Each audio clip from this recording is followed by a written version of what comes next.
Chair, we are streaming.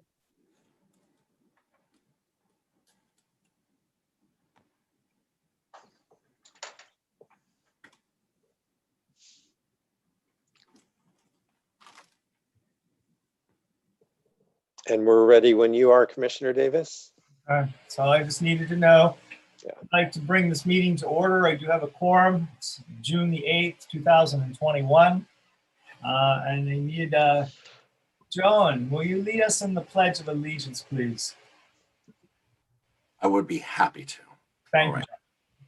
Everyone, hand over your heart.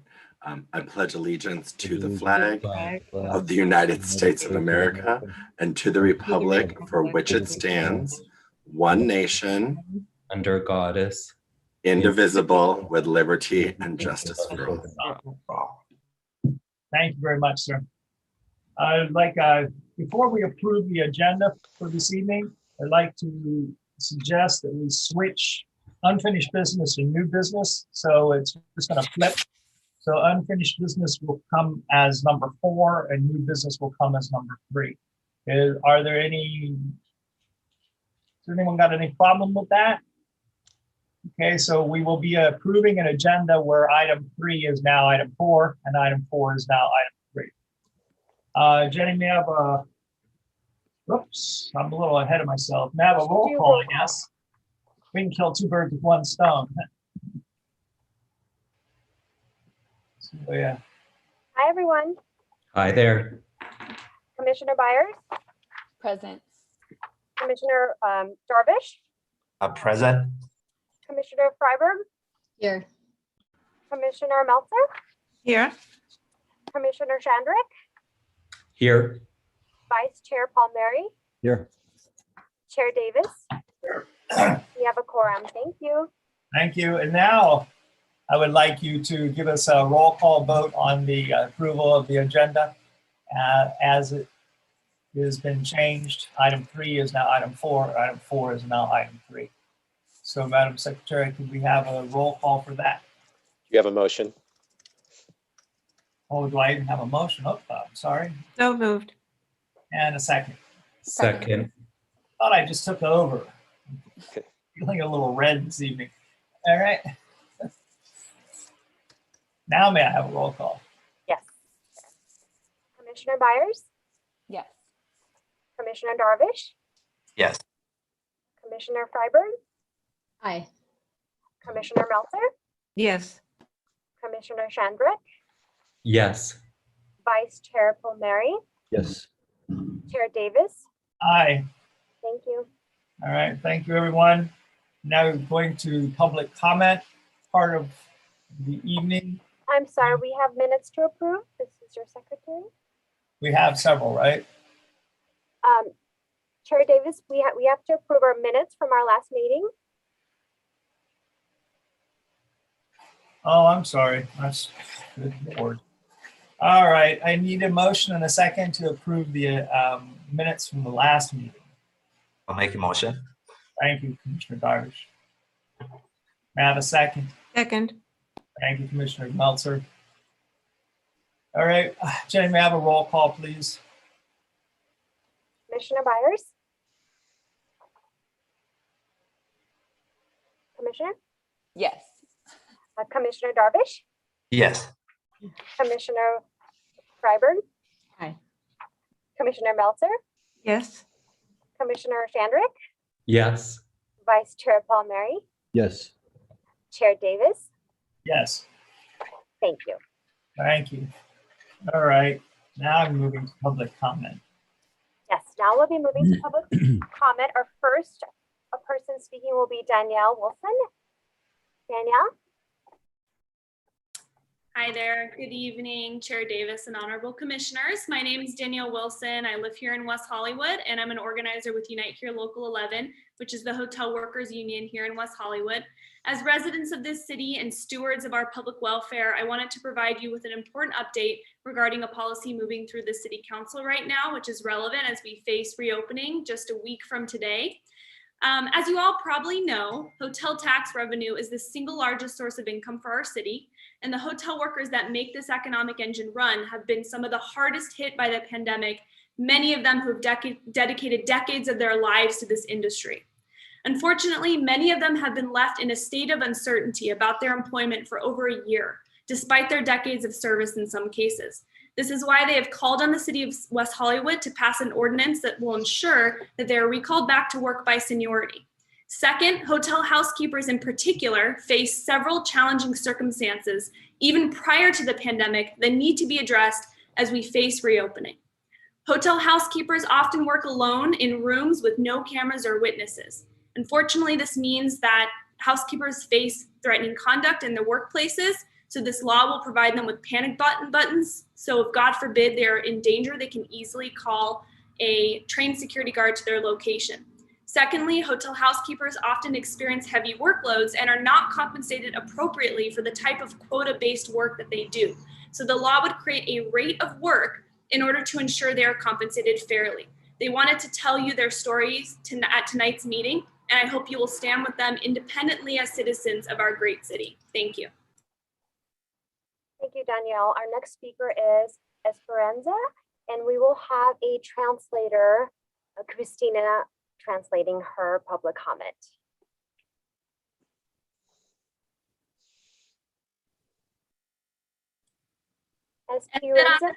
Esperanza is not on the call, sorry. It's okay. The next person. Will she be joining us today? I don't believe so. Okay. Our next speaker will be Norma Hernandez. Norma, are you here with us today?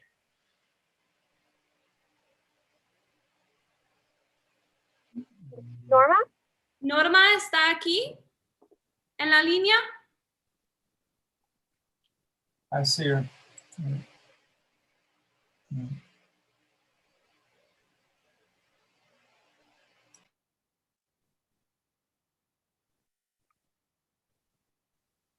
Norma?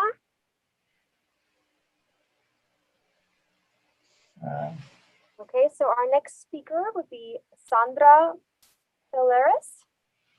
I hope I'm saying your name right. I'm sorry if I'm not. Sí, estoy aquí. Buenas tardes. You can start now, and then Christina should translate after you're done. Ok. Buenas tardes a todos. Mi nombre es Sandra Pellecer y trabajé en el Hotel Standard aquí en West Hollywood durante 16 años como cocinera. Cuando el hotel me dijo que cerraría debido a la pandemia, me puse muy nerviosa porque no dependo de nadie más, sino que de mí misma para llegar a fin de mes. Emigré a este país, dejando a mis hijos en Guatemala en busca de una vida mejor para mantenerlos, y he trabajado duro para construir una vida para nosotros. Son los trabajadores como yo, dedicados en sus vidas a construir la industria hotelera en West Hollywood. Espero que el concilio de West Hollywood vote a favor de esta ley para que los trabajadores que construyeron la industria turística de la ciudad como yo puedan prosperar una vez que la industria regrese. También queremos poder trabajar con dignidad y respeto. Una cosa que es especialmente importante para mí es que la ley garantice que las horas extraordinarias son voluntarias. No siempre me he sentido así y nunca hablé de eso porque tenía miedo a que me despidieran. La ley también protegería a mis hermanas del Departamento de Housekeeping del abuso. Nos merecemos estas protecciones ahora más que nunca. Muchas gracias. Christina, you're in the room? Can you guys hear me? Hello? Hi. Can you guys hear me? We can hear you. I'm asking you to go on camera if you're comfortable with that. I can't right now. I'm sorry. No problem. No problem. Go ahead.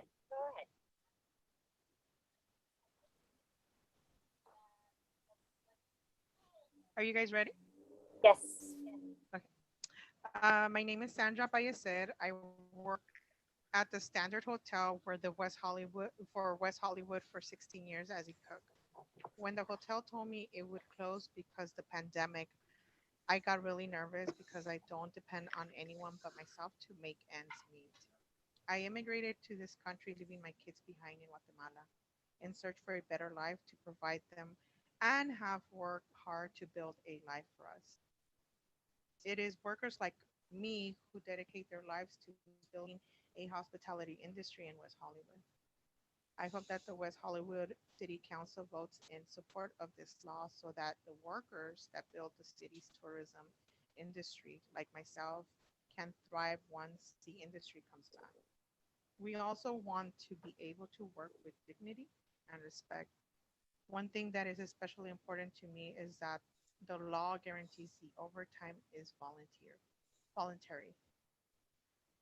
I have not always felt this way, and I never spoke up about it because I was scared of being fired. The law would also protect my sisters in the housekeeping department from abuse. We deserve protection now more than ever. Thank you. Thank you, Christina. I see that Norma is in the room. Norma, are you ready to make a public comment?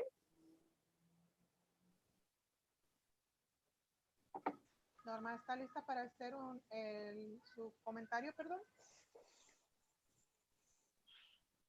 Norma.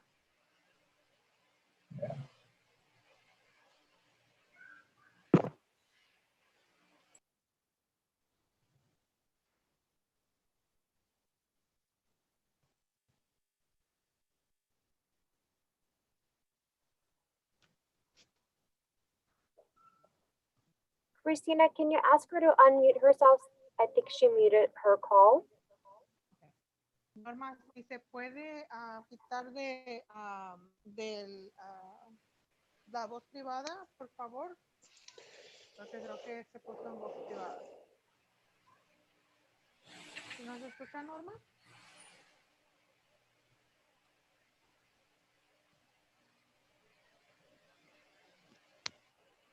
Norma, ¿si nos escucha?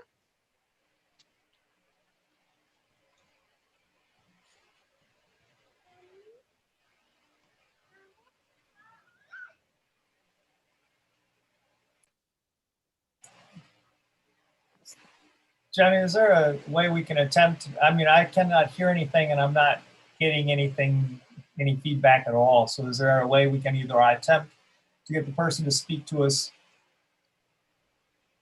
or we'll move on? I'm trying to get on the line. At this point, we could move forward and come back for the last public comment. Okay.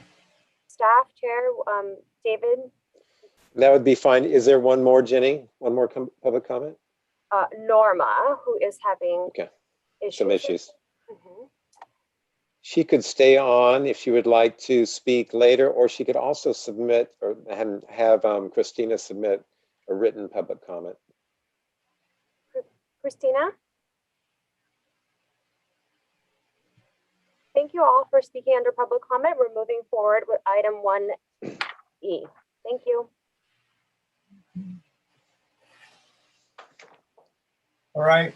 So I think that gives me the clear signal to go ahead and move to the presentation for this evening. Commemorating the 40th anniversary of HIV/AIDS. Been here all 40 years of it. I know exactly what they're going to talk about. Well, not exactly, but I'm sure there'll be a surprise. But anyway, if we could have the panel and David? Yes. Thanks. So, good evening, commissioners. I'm David Juni. I'm the manager of the city's Social Services Division. As Chair Davis stated, this past Saturday, June 5th, 2021, was the 40th anniversary of the CDC's announcement of the first cases of AIDS. Those first cases were cases identified in Los Angeles. So we are very pleased this evening to bring to the commission and to the members of the public a presentation on, presentation highlighting the advancements of HIV medications and an update on the development of a vaccine and a possible cure. The panelists this evening include Dr. Jay Gladstein, who is the medical director of APLA Health. And then we also have two long-term survivors of HIV, Phoebe Barnum and Jerome, who goes by Jay Farrell. And we asked them if they would touch upon their experience when they first tested positive for HIV, their experience, if they had any, with early HIV medications and treatments, their experience, thankfully, aging with HIV, and then if they could share what they're thankful for at this stage of the epidemic, and what their message is for people who have recently tested positive for HIV. And finally, and these are all just suggested, they don't have to mention all of them, but we'd love to hear their suggestions for reducing HIV-related stigma. This is a listening session this evening. We will not have a Q&A after the presentation. We're going to start with Dr. Gladstein, who will present for approximately 20 minutes, and then we'll go to Phoebe, who will present for approximately 15, and then to Jay for the final 15. From there, we will go right into the first or the next item on the agenda. Go ahead, Jenny. I'm sorry to interrupt. There's a couple of council members on this call that would like to say a couple of comments. That would be great. I saw we have Mayor Pro Tem Meister, and then Councilmember D'Amico. So we would love to hear. Councilmember Erickson. Great. We would love to hear your announcements before we start the presentation. Mayor Pro Tem. Yes, hi, and hello, Human Services Commission. I'm just here to listen to the panel, but I do want to thank you for everything you do all year round. I mean, when you have to pick the providers that we use once every 3 years, I know how much work that is, and I just appreciate it so much. So thank you all, and happy Pride, and I'm looking forward to the panel. Thank you. Mayor Horvath. Thank you very much. It's nice to see you all, and thank you for the work that you do all throughout the year. And thank you for hosting this very special panel discussion. I'm interested in hearing it and hearing more about the work that you have done. At this last Saturday at the groundbreaking of the AIDS Monument, I was able to share information about the good work that often comes out of this commission to support people living with HIV in our community, and the resources that you help to make available, and the work that you do not only on this topic, but all of the issues that you address is truly life-saving. So thank you for the time that you dedicate to really dig in and be there to support people. We're appreciative of your service. Councilmember D'Amico. Good evening, everyone. It feels like a century ago that I was on this commission serving with Chair Davis, and I wanted to, like my colleagues, thank you all and look forward to hearing what our presentation panel has to say. Thank you all very much. Councilmember Erickson. Thank you so much. It's so great to be here with all of you amazing individuals who do so much. I have stories with many of you, and I was thinking many times about my time at the Tweakers Project with Jimmy during Pride, and all of the work that all of you do. And, you know, as one of the youngest members of the council, or the youngest, Mayor Horvath, it's really important that the next generation knows not only the history, the stories, but also the fight to ensure that we not only eradicate HIV/AIDS, not only from this world, but we find a cure for this virus, and the city is leading that way. My dedication is there in every way, shape, and form we can do. One thing that I have been really dedicated on in my own personal activism is the role of HIV and AIDS within women, and specifically women of color. And so it's so amazing to see 3 incredible female commissioners, female identified commissioners, but all of you working together in such an amazing way to ensure that all aspects of our community, because HIV and AIDS does not discriminate, really are addressed. And I'm just so proud of the work each and every one of you done and do every single day, and really excited to all the speakers. Thank you. I don't see Councilmember Shine in the meeting, so I think we can turn it over to our first presenter, Dr. Jay Gladstein. Thank you. Well, thank you all for being here and giving me this opportunity. I want to be respectful of time, and I've got about 20 minutes. I am going to try something. I'm going out on a limb here, something a little bit unrehearsed. Let me try the technology. Can I share my screen? let's try it. Because I'm going to, in the span of not very much time here, I am going to try to walk us through 40 years of living with HIV. Let's see, I'm sort of looking at my screen and sort of looking at all of you, and I can see Chairman Davis. So Chairman Davis, since I can see you, if you can nod yes or no, whether or not you can see. I see the first screen, HIV at 40. Terrific. We'll go on from there then. So we're going to go through 40 years, actually more than 40 years, at a fairly fast pace here. So without further ado, we're going to launch back to 40 years ago Saturday. And that was the day that the first 5 cases of what later became known as HIV was identified in the medical literature in this publication that still comes out every week called the Morbidity and Mortality Weekly Report. And that is a publication put out by the CDC, sort of a newspaper, really, if you will, of medical late breakers, things that are happening, like salmonella outbreaks in Wisconsin, or in this case, 5 young gay men, all in their 30s, all of them with PCP pneumonia, which is a rare condition, and all of them found to have essentially no immune system. So they were all referred to an immunologist at UCLA, a man whose office is right behind me, actually, Dr. Michael Gottlieb, who I have the honor to work with now. They were sent to Dr. Gottlieb, and he thought, wow, something is going on here. And that's the first time it hit the press. And it took off from there. However, 1981 was the time that HIV was first identified. We know now that it had been around for much longer than that. So due to some very sophisticated molecular modeling, we know that it actually began with chimpanzees in Congo, in a rather isolated part of northeast Congo. A lot of this work was done by this physician, Beatrice Hahn, a German physician who works in the United States. And HIV probably jumped species from chimpanzees to humans a couple of times in human history, but the current epidemic probably began in the 1920s and slowly smoldered along and reached larger and larger numbers over the years due to a number of fascinating circumstances and many unfortunate circumstances. We know that it was definitely identified in the body of a Congolese man who died of mysterious causes in 1959. By another miracle, some plasma was kept frozen from 1959 up until the 1990s, and it was later found that that man died of HIV in 1959. So it was around.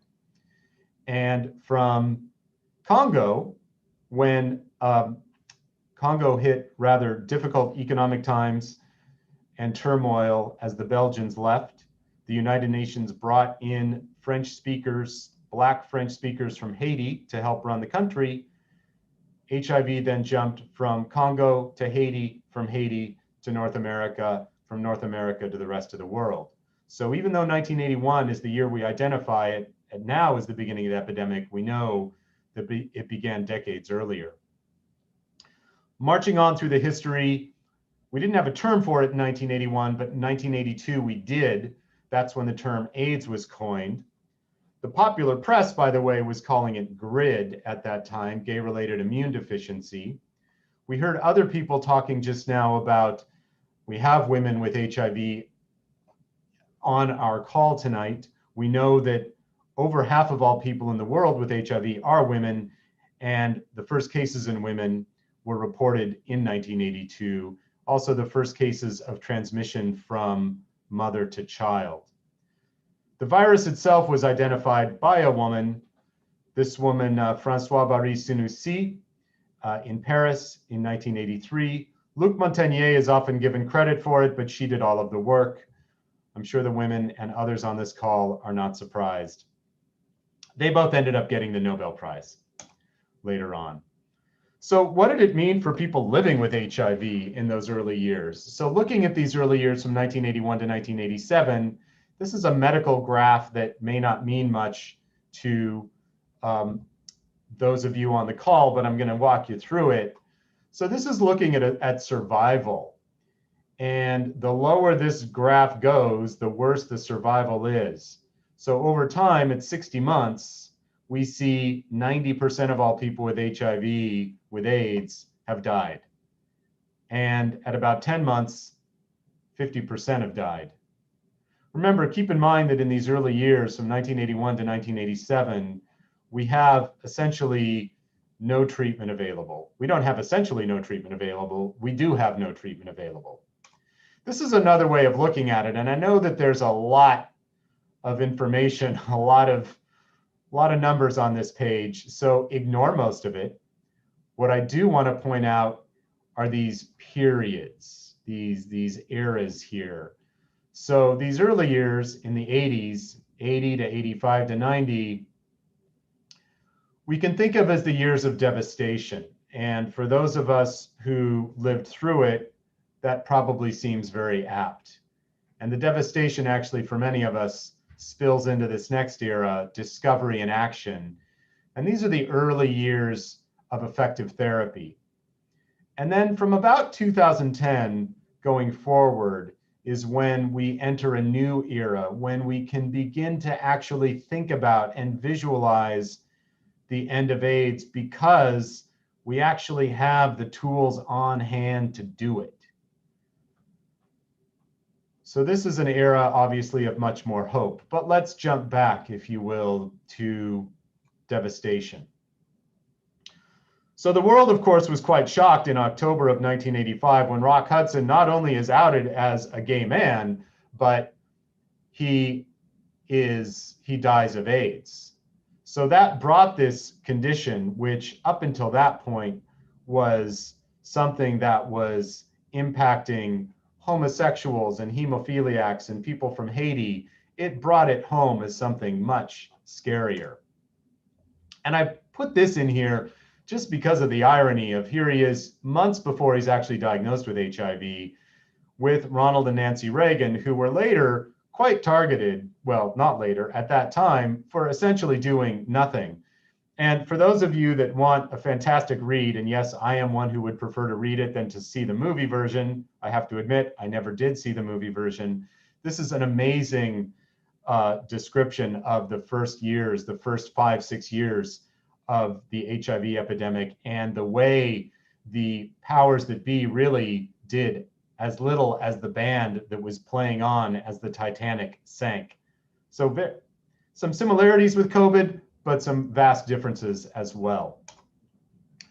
So moving into therapies that were available, we really had essentially nothing. In 1987, Retrovir, also called AZT, and I do apologize that in the field of HIV therapy, all of our medications have at least 2 or 3 or sometimes 4 names.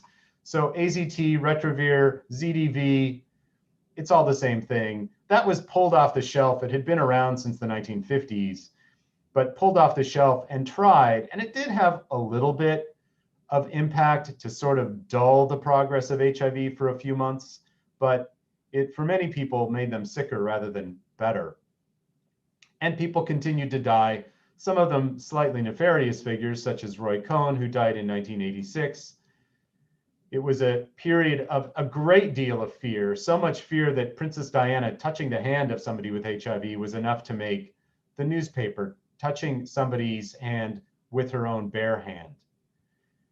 And it was also years of a great deal of protest. This is the AIDS Coalition to Unleash Power, or ACT UP, protesting at the NIH in May of 1990, demanding that the NIH speed up the release of trial medications from a snail's pace, which they were going at, to a much faster pace. And it did make a difference. And they did actually meet this day with Dr. Anthony Fauci. And he agreed to speed up the release of compassionate medications. Other issues that went on at the time, Ryan White died in 1990, the Ryan White Care Act, which is still in place today, and provides some guarantee of federal care for all people with HIV, regardless of ability to pay. That was enacted in 1990.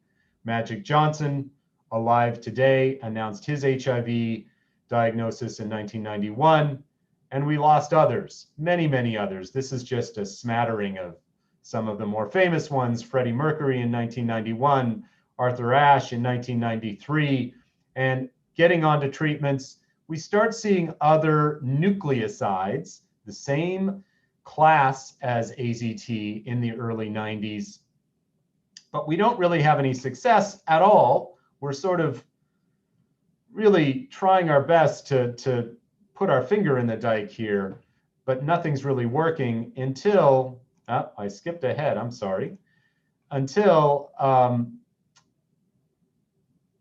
the next slide, which I'm going to show you. So, you know, it occurs to me listening to other people talk that obviously this hits home very closely for many of us. And back to these years of devastation, a very close friend of mine, Tom Hammond, died in 1992. We still have no effective therapies available. And as I was saying, the first real progress was 1994. And this wasn't even effective therapy. This was effective prevention.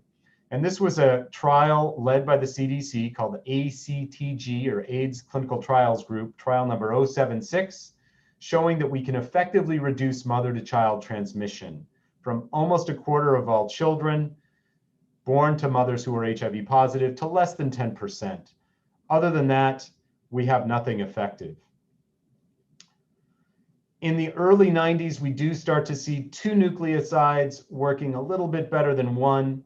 We now have a name for using 2 nucleosides. We call it a nuke backbone. And then getting back to a story that leads us back to Los Angeles, this man, David Ho, who used to be, in the 1980s, the chief of infectious diseases at Cedars-Sinai Medical Center, he is the man credited with developing triple therapy, or what was called then highly active antiviral therapy, using 2 nucleosides and a third agent with a different mechanism, in this case, protease inhibitors. So the era of effective therapy starts in 1995, and this is what it does to the death rates.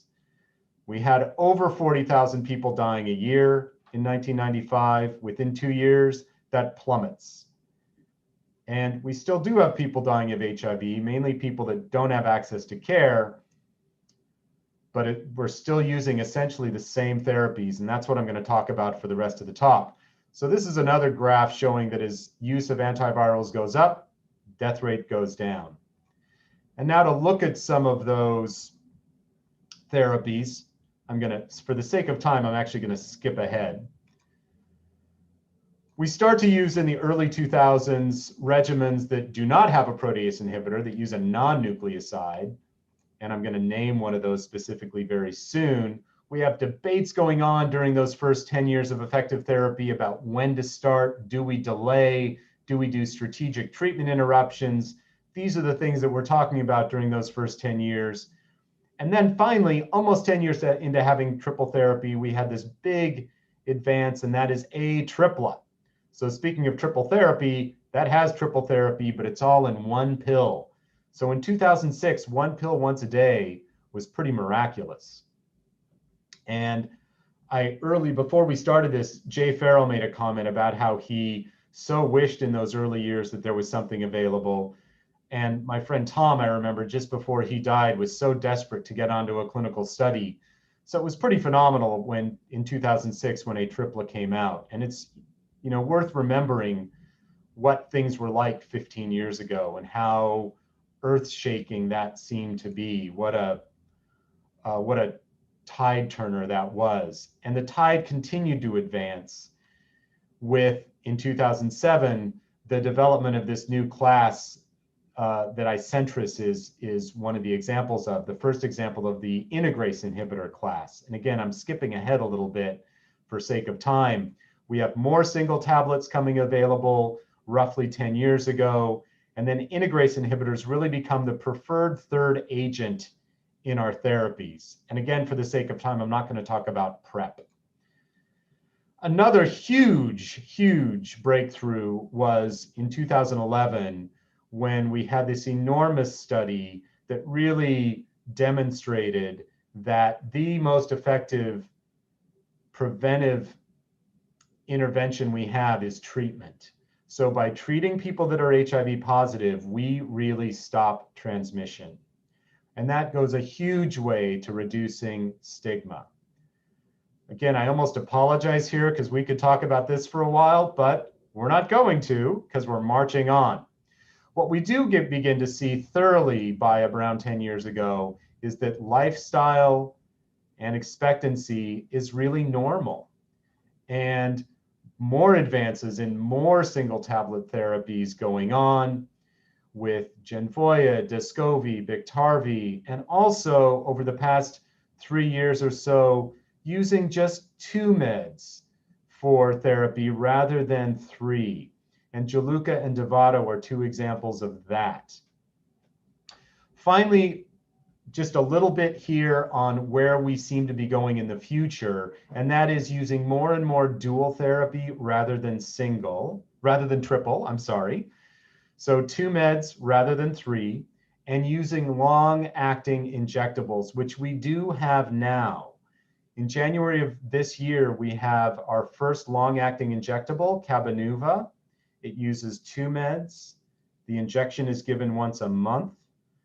There is talk of using it once every 2 months, so look for that in the future. And also in development now, and probably will be available, we hope, within the next few years, other agents, islatravir, lenacapavir.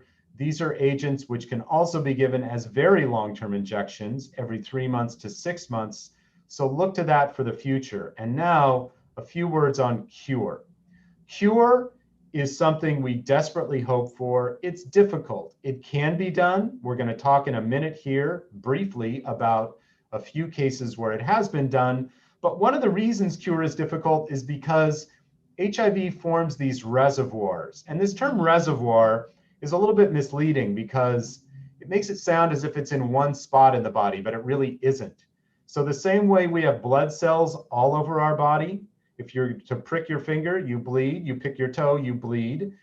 The reservoir, same way, is everywhere. And it is resistant to most of our therapies because it's inactive. So that's part of the reason cure is difficult, but it can be done. It has been done in this gentleman, Timothy Brown. He was diagnosed in 1996 at the age of 31. 10 years later, he was diagnosed with a very aggressive form of leukemia. He underwent a very aggressive therapy with what's called an allogeneic stem cell transplant. And in doing that, they basically wipe out his own immune system. They replaced it with the immune system of another person that was relatively resistant to HIV. And he was then free of HIV. Free of HIV, but he sort of had lived through this devastating therapy and then was on more devastating therapy to prevent what's called graft versus host disease because he was living with someone else's immune system. He died last year. So beyond, what we're looking for really is functional cure, and that is sustained control of the virus to undetectable levels without using therapies. So work on that is going on. It's going on using combinations of vaccines and what are called broadly neutralizing antibodies and other agents that reverse HIV from the reservoir state to a more functional state so that we can kill it off. Combinations of these are being studied. There's hope going on in animal models. It's really difficult to do in humans because it's difficult to take humans off of therapy to do these studies. We talked a little bit earlier about this concept of treatment as prevention, or U equals U. If somebody's in a study, they're no longer necessarily undetectable. So doing the human studies is difficult, but there's hope going on. The UN for the past number of years has been talking about this concept of getting to zero. So the hope is there. And that's where we keep marching on. So this 40 years have been full of heartache.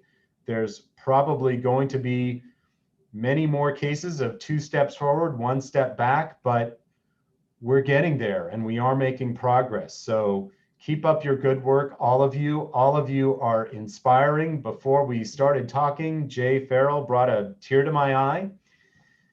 As the work that all of you do inspires me and humbles all of us. So thank you. And if we had more time, we would stop for questions, but we don't. I just want to, again, thank you for having me here. And with that, I'm going to move on to the next speaker. Thank you. David. Okay. And our next speaker is Phoebe Barnum.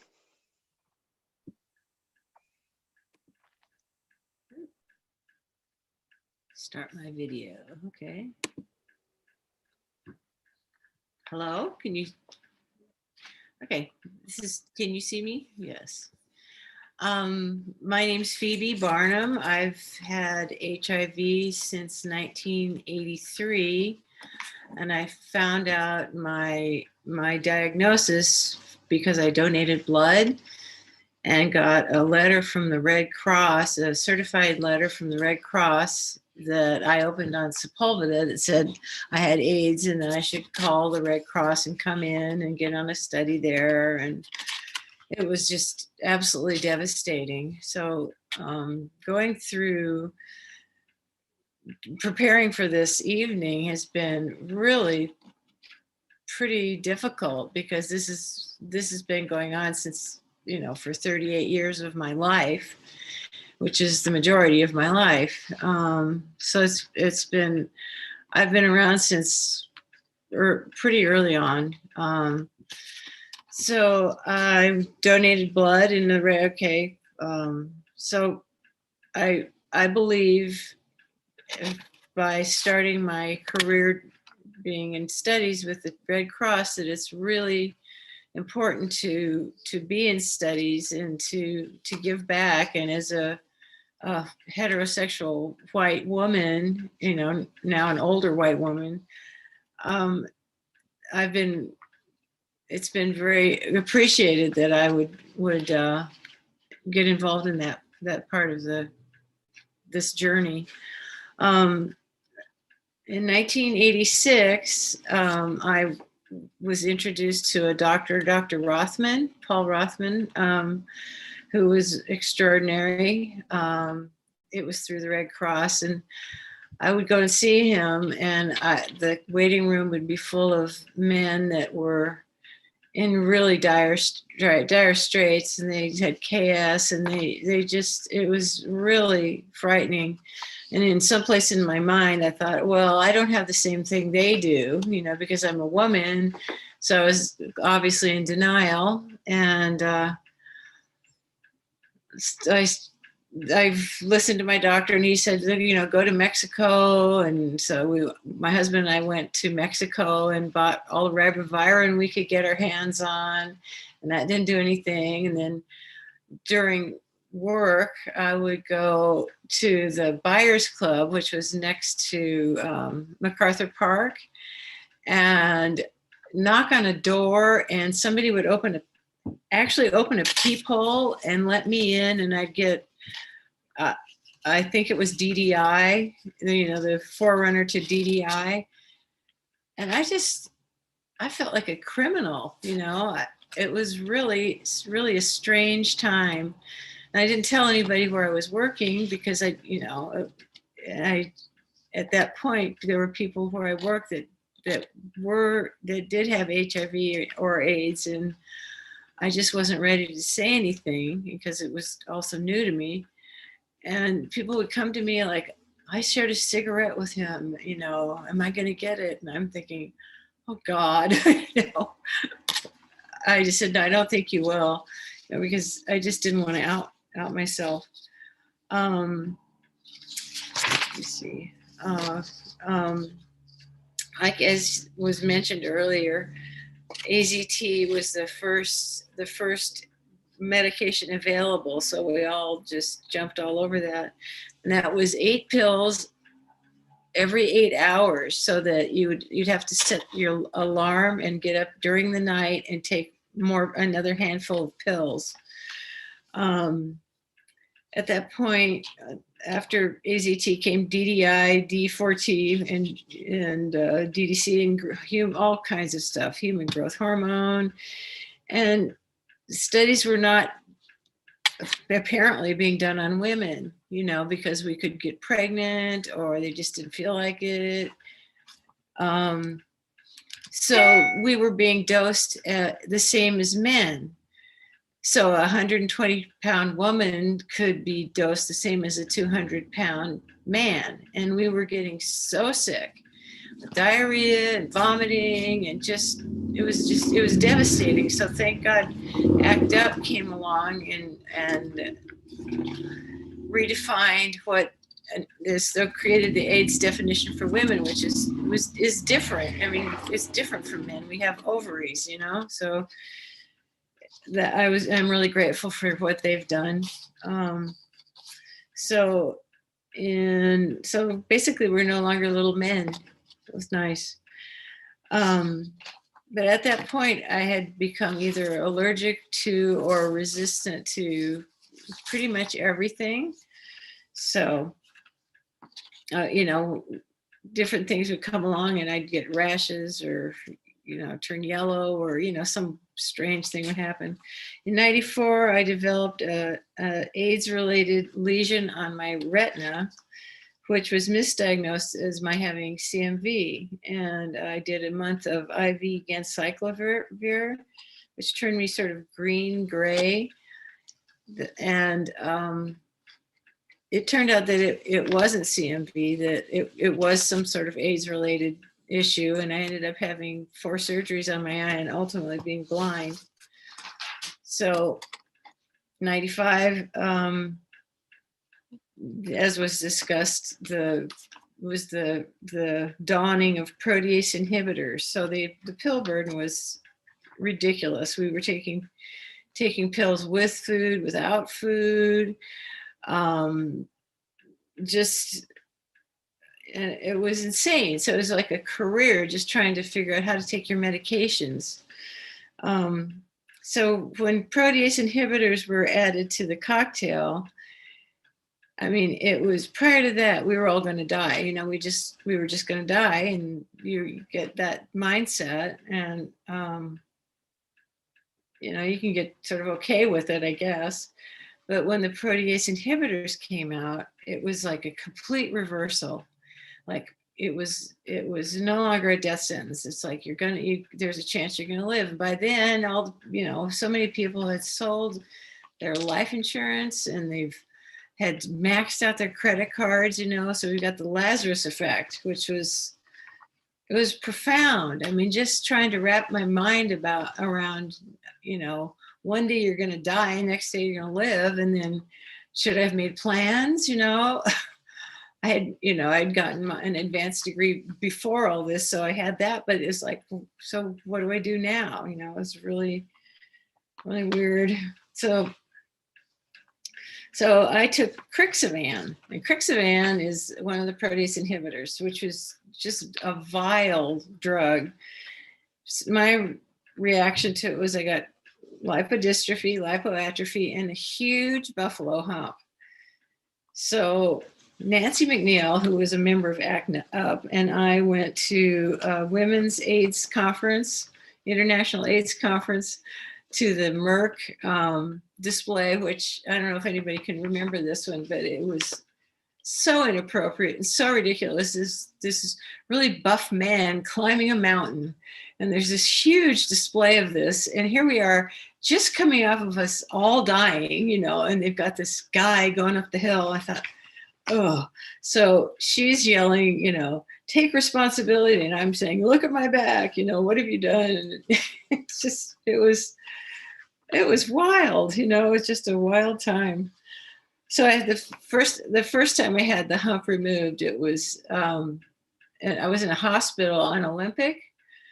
I don't know if it's still there, but there was a whole floor for people with AIDS, and it was really strange. It was reminiscent of what the COVID newscast would look like, with people in their hazmat suits. It was very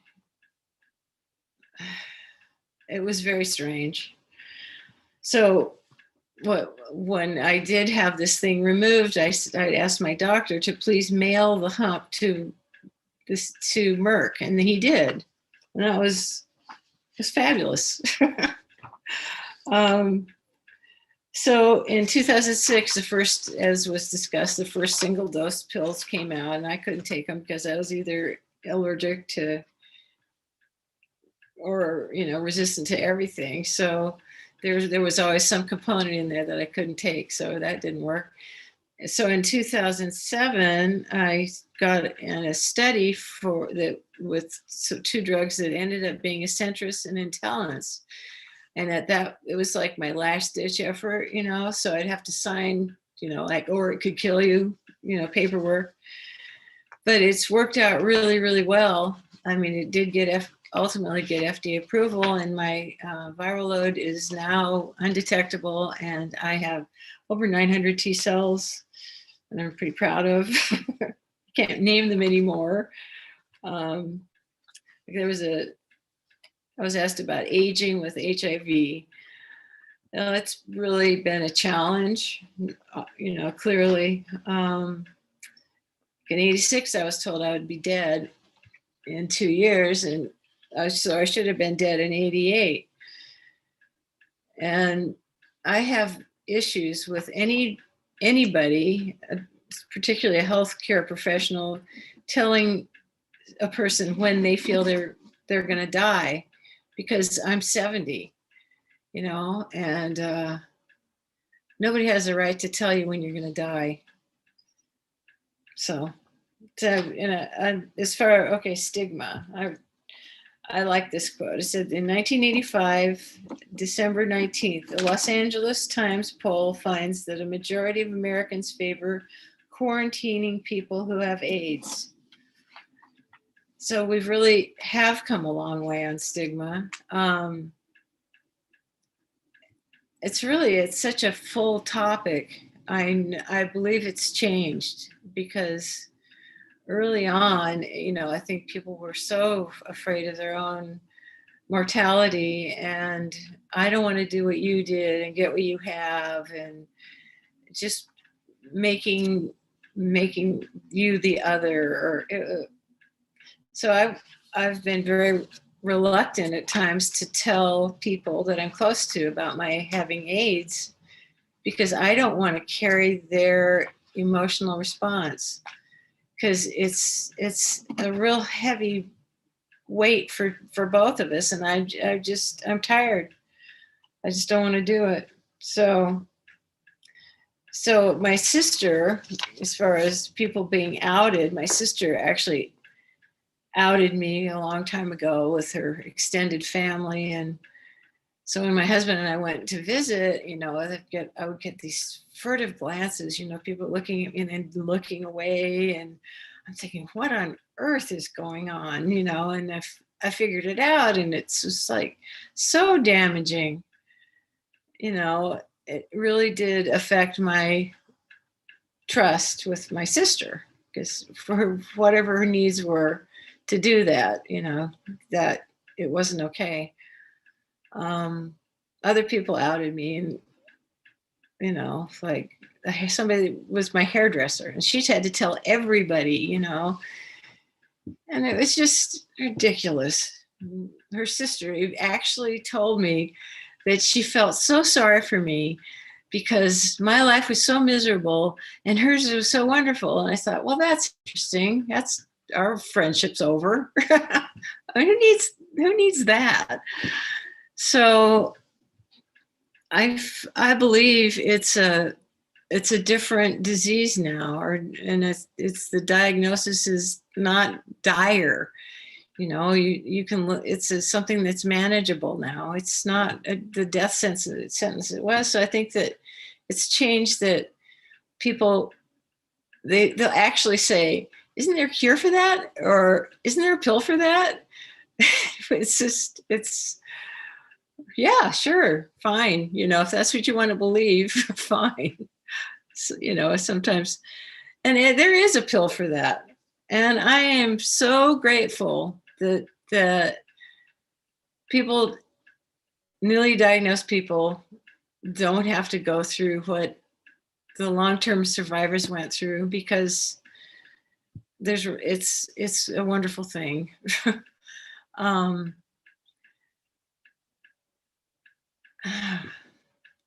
So as far as being grateful, I'm grateful for what I've learned, and for my family and friends, and for Dr. Mo. And thank you for including me tonight, letting me share my story.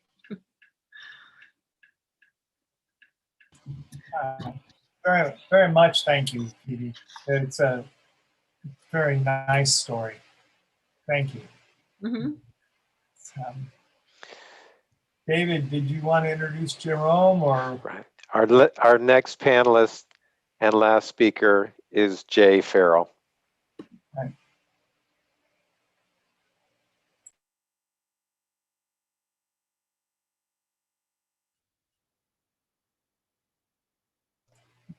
Hello. Happy to be part of the panel discussion today. As a senior and a long-term survivor, there's much that I'm grateful for. Some of the reasons I'm grateful is that I'm grateful for the support and family of friends. I'm grateful for the additional support I get from HIV/AIDS related organizations like Being Alive in West Hollywood. I'm grateful that my health and my finances are stable. Grateful for being less of a drama queen these days. And certainly great for the discounts I get as being a senior. But I am most grateful for the time that I've been given. I'll be 76 years old, or 76 years younger this year. And I've had quite the life filled with great experiences and lessons. Some of those experiences I would prefer not to have had, but I am so grateful for the lessons that I've taken away with me. Many of the most valuable lessons have come from me facing and walking through the challenges related to being a long-term survivor of HIV. I tested positive in 1985, the year of my 40th birthday. Excuse me.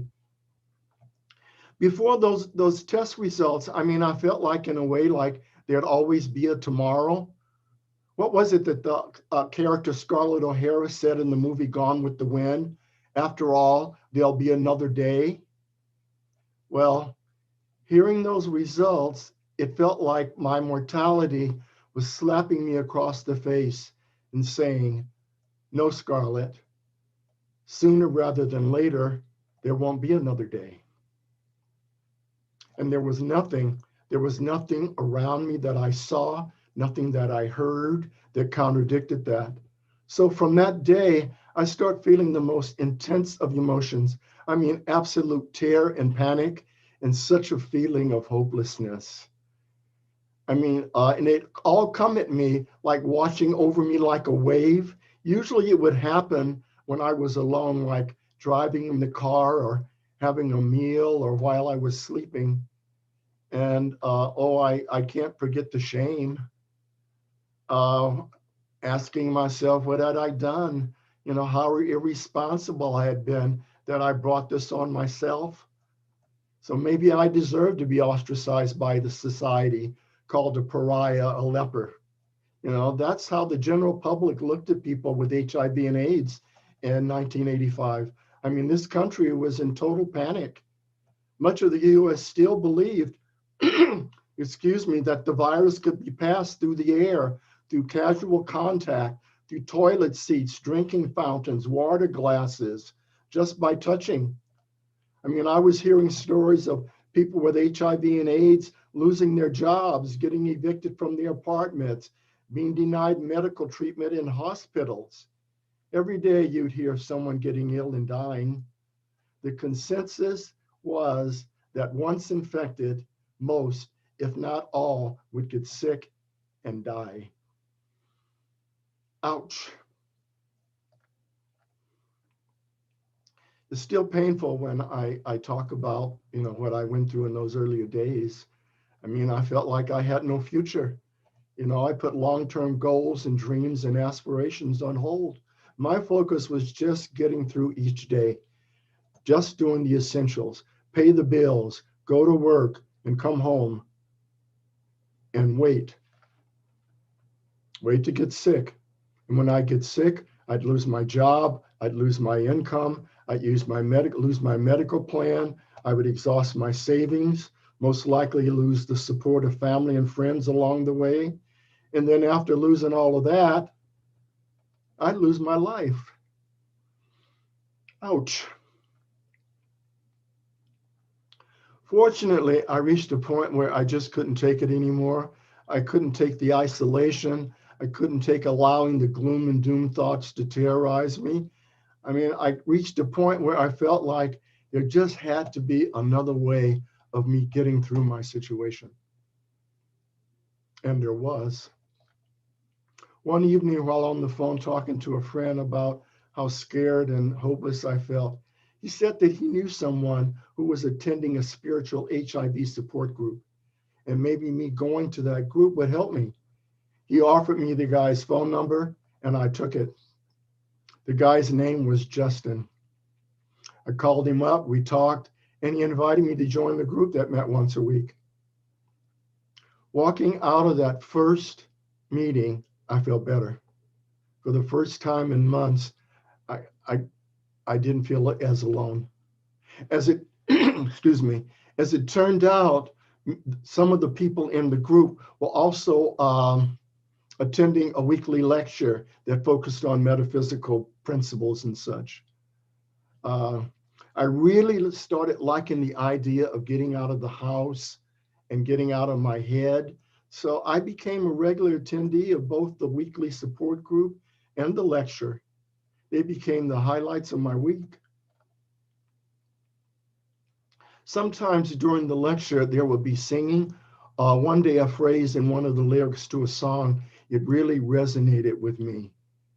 It was, behind your fears, your rage, your tears, I see your shining star. In hearing that, it was as if, like what Oprah Winfrey calls an aha moment, a moment of clarity. I remember saying to myself, I'm still here. Whatever I'm going through, I'm still here. So if I'm willing to go deeper within me, I'll find my courage, I'll find my strength, I'll find my resourcefulness that will help me get through this. And that was the beginning of my mind shift about my HIV status. But a greater change occurred when I started doing HIV and AIDS volunteer work. While working on my attitude shift, I began asking around, and doing research on how people were staying healthy. I mean, I was asymptomatic. There was a lot of talk around about taking non-traditional drugs. I mean, people claim to have evidence that these treatments like herbal therapies, acupuncture, mega doses of vitamins and minerals, that these could actually strengthen the immune system. In 1987, it was the CDC's approval of AZT, and it had proven, to reduce and treat the virus, but there were so many side effects that were toxic. So I shied away from AZT. What I did and what I was attracted to was ribavirin, which was an antiviral. And you heard the other person share that today also. Researchers had claimed that it too would reduce the threat of the virus, but it had minimal side effects. Not yet being approved by the FDA, I had to travel to Mexico to get it. So, crossing my fingers and hoping that it would keep me healthy, I took ribavirin for at least about 2 years. I stopped taking the drug when it was reported that a lot of those initial claims were false ones made by the manufacturer. So in losing confidence in ribavirin, I was still hearing really good news how people were responding to the Chinese herb treatments. They were attributing to feeling better and having more energy just taking the herbs. And they were still healthy. So I thought, well, what do I have to lose? I crossed my fingers again, and I start taking the Chinese herb treatment. As it turned out, the herbalist that I chose provided acupuncture, so I started getting both. I remained on that regimen, the Chinese herbs and the acupuncture, along with a vitamin mineral supplement, for at least 8 years. I gave up taking that treatment when I started taking the AIDS cocktail in 1996. I mean, people were talking about a miracle. Guys that were sick were getting better. I mean, the drug proved to be highly effective in decreasing the viral load and increasing the CD4 counts with minimal side effects. I mean, for the first time like in 11 years, I really felt like I had a future. I'm still taking a cocktail. My load is undetectable, my viral load is undetectable, and my CD count is way up there. Still asymptomatic, and I still cross my fingers. Living and aging with HIV certainly has its challenges. The biggest challenge for me is committing to my health regimen. One of the tools I've learned over the years is I set up good habits for myself. When it comes to taking my medication, every morning after breakfast, I take my morning meds. And then I set the alarm clock for taking my HIV meds because they need to be taken at a specific time. And just before bed, I take my evening meds. I've done this for so long that it's almost automatic, like a habit. Something else that's become a habit for me is immediately after making or getting an appointment, I jot it down on my big giant write-on calendar, and I place the calendar on the floor in my home office. I literally have to walk around that during the day. So really, it's pretty hard when I not to notice when I have an upcoming appointment. But you know, whatever the reason, whenever I forget taking the meds or forget taking an appointment, I don't chastise myself. I simply remind me the reason why I'm doing it. And that's a chance to live a stable, healthy life. And that's what I prayed for in my early years of HIV. Along with HIV, I manage other ailments like I have hypertension, high cholesterol, diabetes, and slight kidney issues.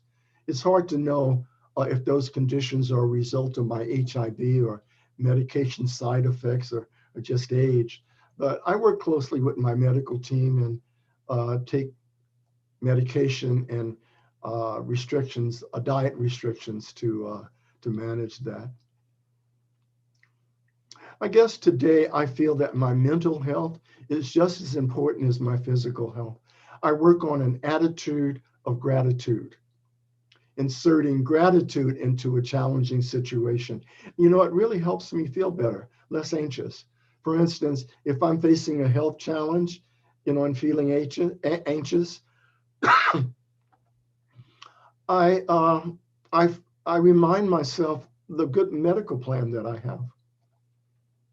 But there are times when, like, I need to feel better about a situation or a condition or a circumstance. And that's when I seek out support, like attending a support group or going to psychotherapy, talking to a confidant or friend. I mean, I really feel that with support, you can get through anything. And I certainly value the support that I've gotten in my life. My formula for remaining healthy and being a long-term survivor would be committing to a health regimen, having the right attitude, reaching out and giving support, and living my life. I'm so very grateful. If someone were to ask me the advice I would give to newly infected people with HIV, I just say to them, it's a chronic health condition, not a death sentence. So you have a chance at a rich, full, happy life. Commit to a health regimen, commit to a healthier lifestyle, reach out for, give support, get your attitude together, and get out there and live your life. Much love. Thank you. Thank you very much. Thank you very much to all three of the panelists. I had a certain amount of trepidation about this because this is a very emotional issue, especially for me. Not saying that it isn't emotional for everyone, but I am also asymptomatic and I've been positive since the 80s. And I'm just aging in place in front of a camera now. And I'm hanging in there, and I have to agree, you have to really want to keep doing this. The regiment is there. So I think it's a very nice panel. Thank you very much, David, for inviting them. And thank you to all the commissioners for allowing them to proceed. And now I would like us to go back to our agenda, and item number 3, which was item number 4, the mid-year review, which I'm going to turn it over to David. Thank God for David. Thank you, Commissioner Davis and Commission. I'm David Junie, once again, the manager of the City Social Services Division. This evening, the Human Services Commission will receive the mid-year report on social services contract programs. This report marks the midpoint of the second year of the 2019-2022 social services contract funding cycle. Before we dive in, I want to thank all of the city's social services providers. Once again, this was an extraordinary year, and this period covers the first 2 quarters of the contract year. So from October 1st, 2020 through March 31st, 2021. So really, even though there were cycles, it was truly throughout the height of the pandemic. So I just want to say thank you again for all of your dedication to provide services to the West Hollywood community. So this mid-year report presents the achievement for the social services programs, as I said, from October 1st, 2020 through March 31st, 2021. You'll see that you have 3 attachments to the staff report. Attachment A includes the progress towards goal at mid-year for the significant service categories for each program. Attachment B includes the second quarter scope of services page and the narrative report. And then attachment C includes a year-to-date summary of demographic data taken from the Q2 program reports. Then, in addition, the achievement towards the program outcome objectives will be reported at the year-end report. So I'm going to share my screen, and we're going to talk about community members' access to service. Let me make sure I can pull it up for folks. There we go.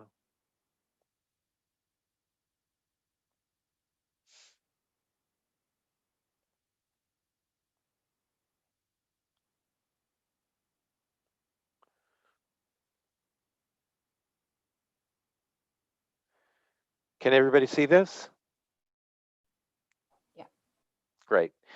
So first I want to put out a disclaimer. In preparing for this report, I was reviewing the demographic data and realized that attachment C, staff had omitted the emergency services provided through NCJW for rental assistance, the Alliance for Rental Assistance, Project Angel Food for their home delivered meals, and Bethzetic for the eviction prevention services. This, they are in your attachment B, those program reports are in there. But when we put this together, we just did the standard programming. So what I'm showing you is revised from what you have in the report. And because we had omitted that, we had a little bit of a bump in the number of service units provided. In your report, we say that there was 5,399 units of service, and there were actually, with the emergency services, 5,917. So the reduction in service wasn't quite as great as what you see in the report. In the report, I mentioned that we had a 16% decrease, when in actuality it was 9%. This revised attachment will go, and I will send it out to the commission, make it available for the public, and it will go to council at their June 21st meeting. So I'll go through this. I know it's a lot of information, especially for new commissioners, but we will, we'll have some time for questions, and then I'd be happy to bring, I mentioned to the chair and vice chair that we can bring an item to the commission to just really walk through the social services contract process, to get a little bit deeper dive, so you have a better understanding, more fuller understanding of how we work with the agencies. So this information that we're showing, this is taken from the first page of the program report. That's our demographic page. And so this gives you a real picture of who's accessing services in the city. So you see here, this takes it, puts it in terms of age. You see that the largest cohort of folks who are accessing, 51% of clients are between the age of 24 and 59. This might seem unusual for social services. It seems, kind of young that folks would be accessing services, but it's due to the fact that our medical and specifically sexual health services provide HIV, STD testing and treatment, and there are big numbers. And this is, especially our younger community members are accessing this, thankfully. So these numbers are, as you will see later on, a lot of these numbers are due to sexual health services. Then finally, 42% of clients are over the age of 60. Now broken down by gender, men account for 55% of all individuals served by the agencies. Once again, you'll see later on, a lot of this is for our sexual health services. Women account for 39% of individuals served, and then gender information was not provided for 6%. Client age by gender, this is a little difficult to see, but the blue bar represents men, the green bar represents females, and then the kind of turquoise was folks who the gender was unknown. Yet again, it demonstrates the men from age starting at 24 going through 59 have high access to social services.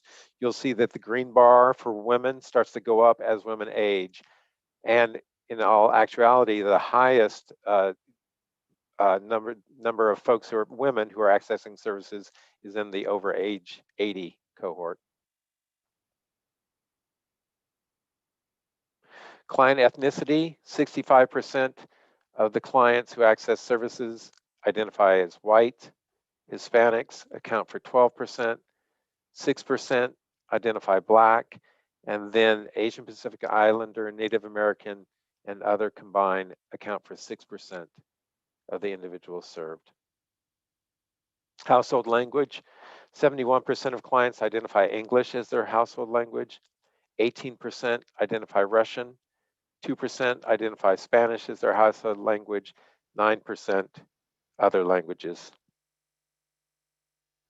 Transgender clients served, total of 137 clients reported as transgender or non-binary, gender non-conforming. 99 were reported as trans female, 10 trans male, 28 non-binary, gender non-conforming. Another one that's a little hard to grasp right away, but the client age by social services category. You see, really right in the middle, that 40 to 59 and 60 to 69, you see the highest percentage of community members accessing service, except for right there in HIV sexual health, 60% of the folks who access that are between the age of 24 and 39. So it just kind of gives you a snapshot over the course of someone's life, what services are most needed and which ones are accessing. Finally, I think this is the last slide. Oh, one more after this. Client ethnicity by service category. As we said, the majority of folks who are accessing services identify as white. You see, we'll just go through a line or two just to kind of get an understanding. If you look at employment, 3% of the folks who access services identify as Asian or Pacific Islander, 13% identify as Black, 14% Hispanic, and then 67% white. So you just go across and you see which services are accessed by the folks and how they identify their racial identity. And then this is the final. This is by gender, male, female, or unknown. This is, I always take a look at this. This really kind of spells it out.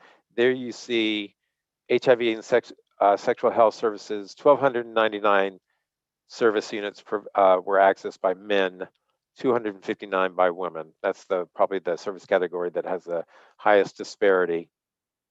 You see a little bit of a flip with nutrition services. You've got 426 identifying as male, accessing nutrition, 800 as female. You see, later on, if we went back to the category by age, you see that women are accessing more services as they age, and a lot of those services are nutrition related.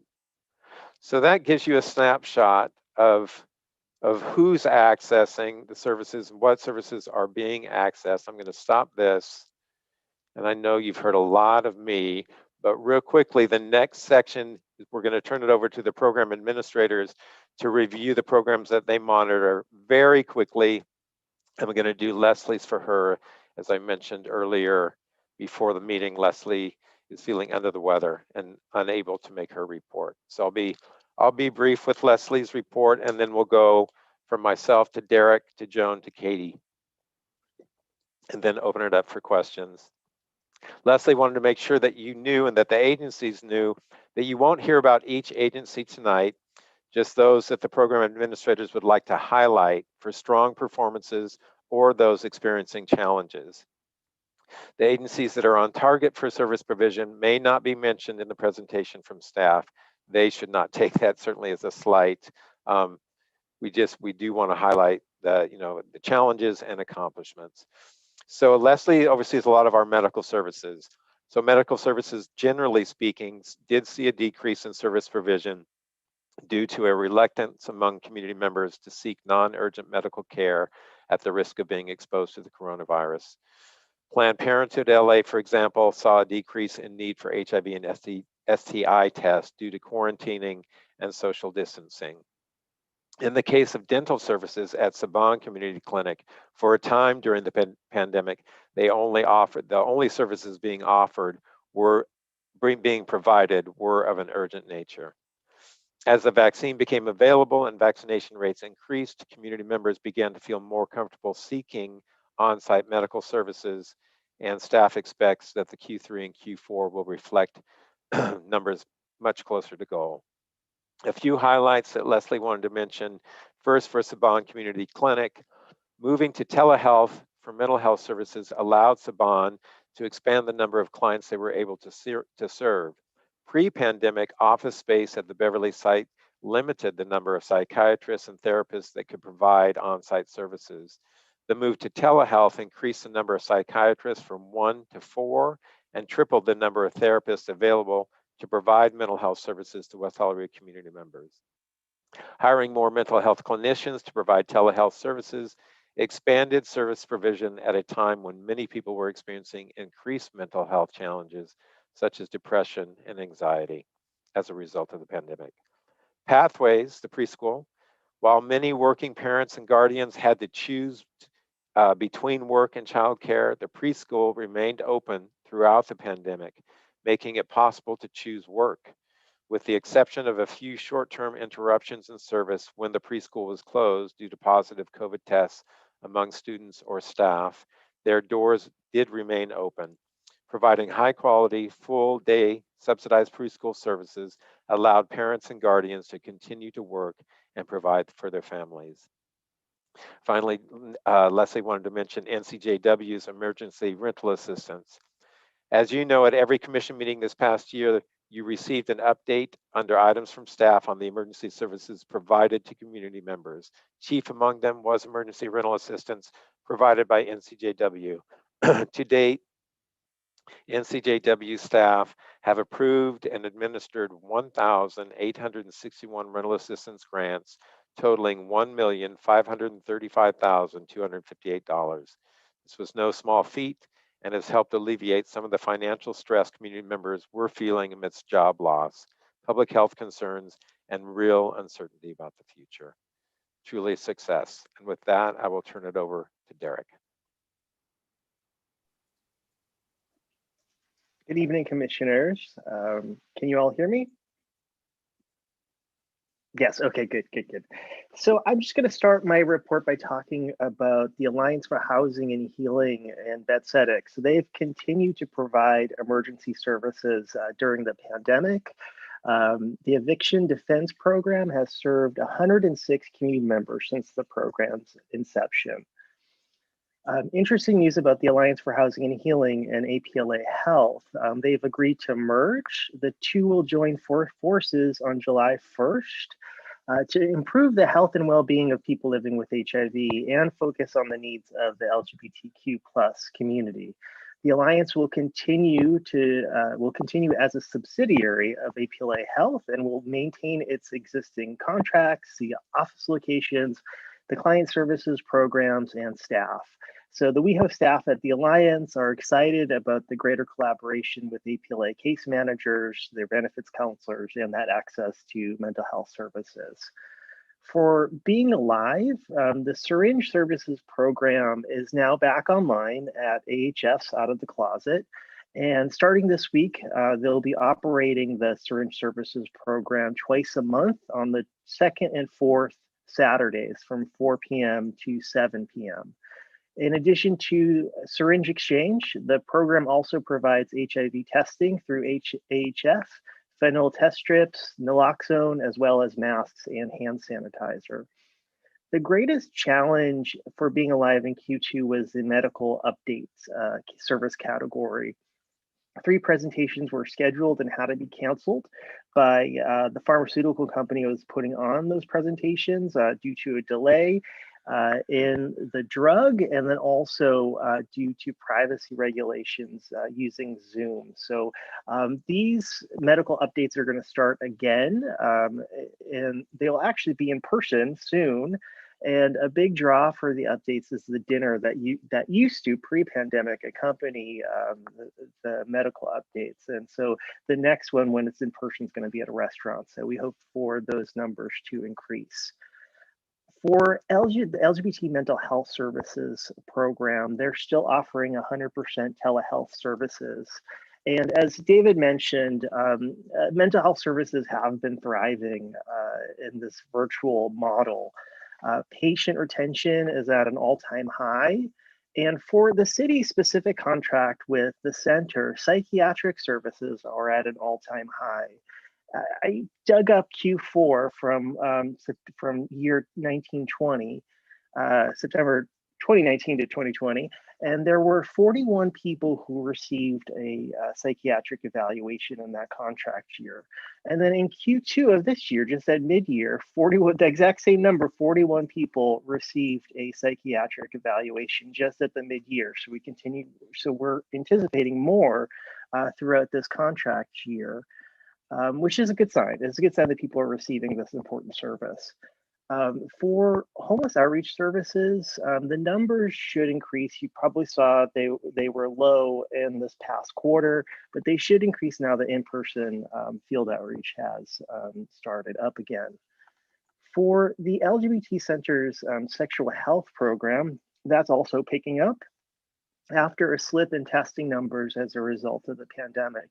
Numbers slipped because of the public health orders requiring social distancing and the fear of clients entering into a clinic. So even though we saw reduced testing numbers, testing for HIV and STD, in Q2, the number of community members accessing treatment services remained consistent and stable. Just for an example, I picked a random month and a couple years ago, and I looked at 2018. So April through June in 2018, there was 267 people who received STD treatment. And then looking at the numbers for Q2 of this year, January, February, March, 262 people received STD treatment. So 267 in 3 months, and 2 years ago, 262 in Q2. So what I'm trying to say is that it's been consistent and stable, even during the height of the pandemic, which is a good sign. And it tells me that folks are accessing this service at pre-pandemic rates and are really relying on the center for their treatment needs. At Men's Health Foundation, as you might already know, they have a new Express HIV and STD location right next to City Hall. So this will increase the number of intakes and screening for PrEP and PEP at this location. Men's Health in Q2 placed ads on local bus benches and on social media. And the PrEP discussion group, which was happening pre-pandemic, is now going to restart in August. And it's going to be named Efren's Group in honor of Efren Chacon, who we tragically lost in 2019. I'm going to save my remarks for TransCan Work when we get to that item, but I wanted to wrap up with a success story from the Trans-Latino Coalition. A TGI woman was navigating homelessness and substance abuse in West Hollywood. She's a survivor of a hate crime and was seeking asylum in this country due to persecution in her home country due to her gender identity. She was provided emergency housing through the Hope House and was successfully linked to Tarzana's residential program, where she is still fully engaged in that program. TransLatina provides food and transportation and will continue to provide supportive services to this client as they prepare to enter sober living upon completion of the program. So I just wanted to share that success story from them. And that concludes my remarks, and I'm going to hand this over to Joan. Good evening, Commissioners. I'm Joan Mithers, Social Services Program Administrator.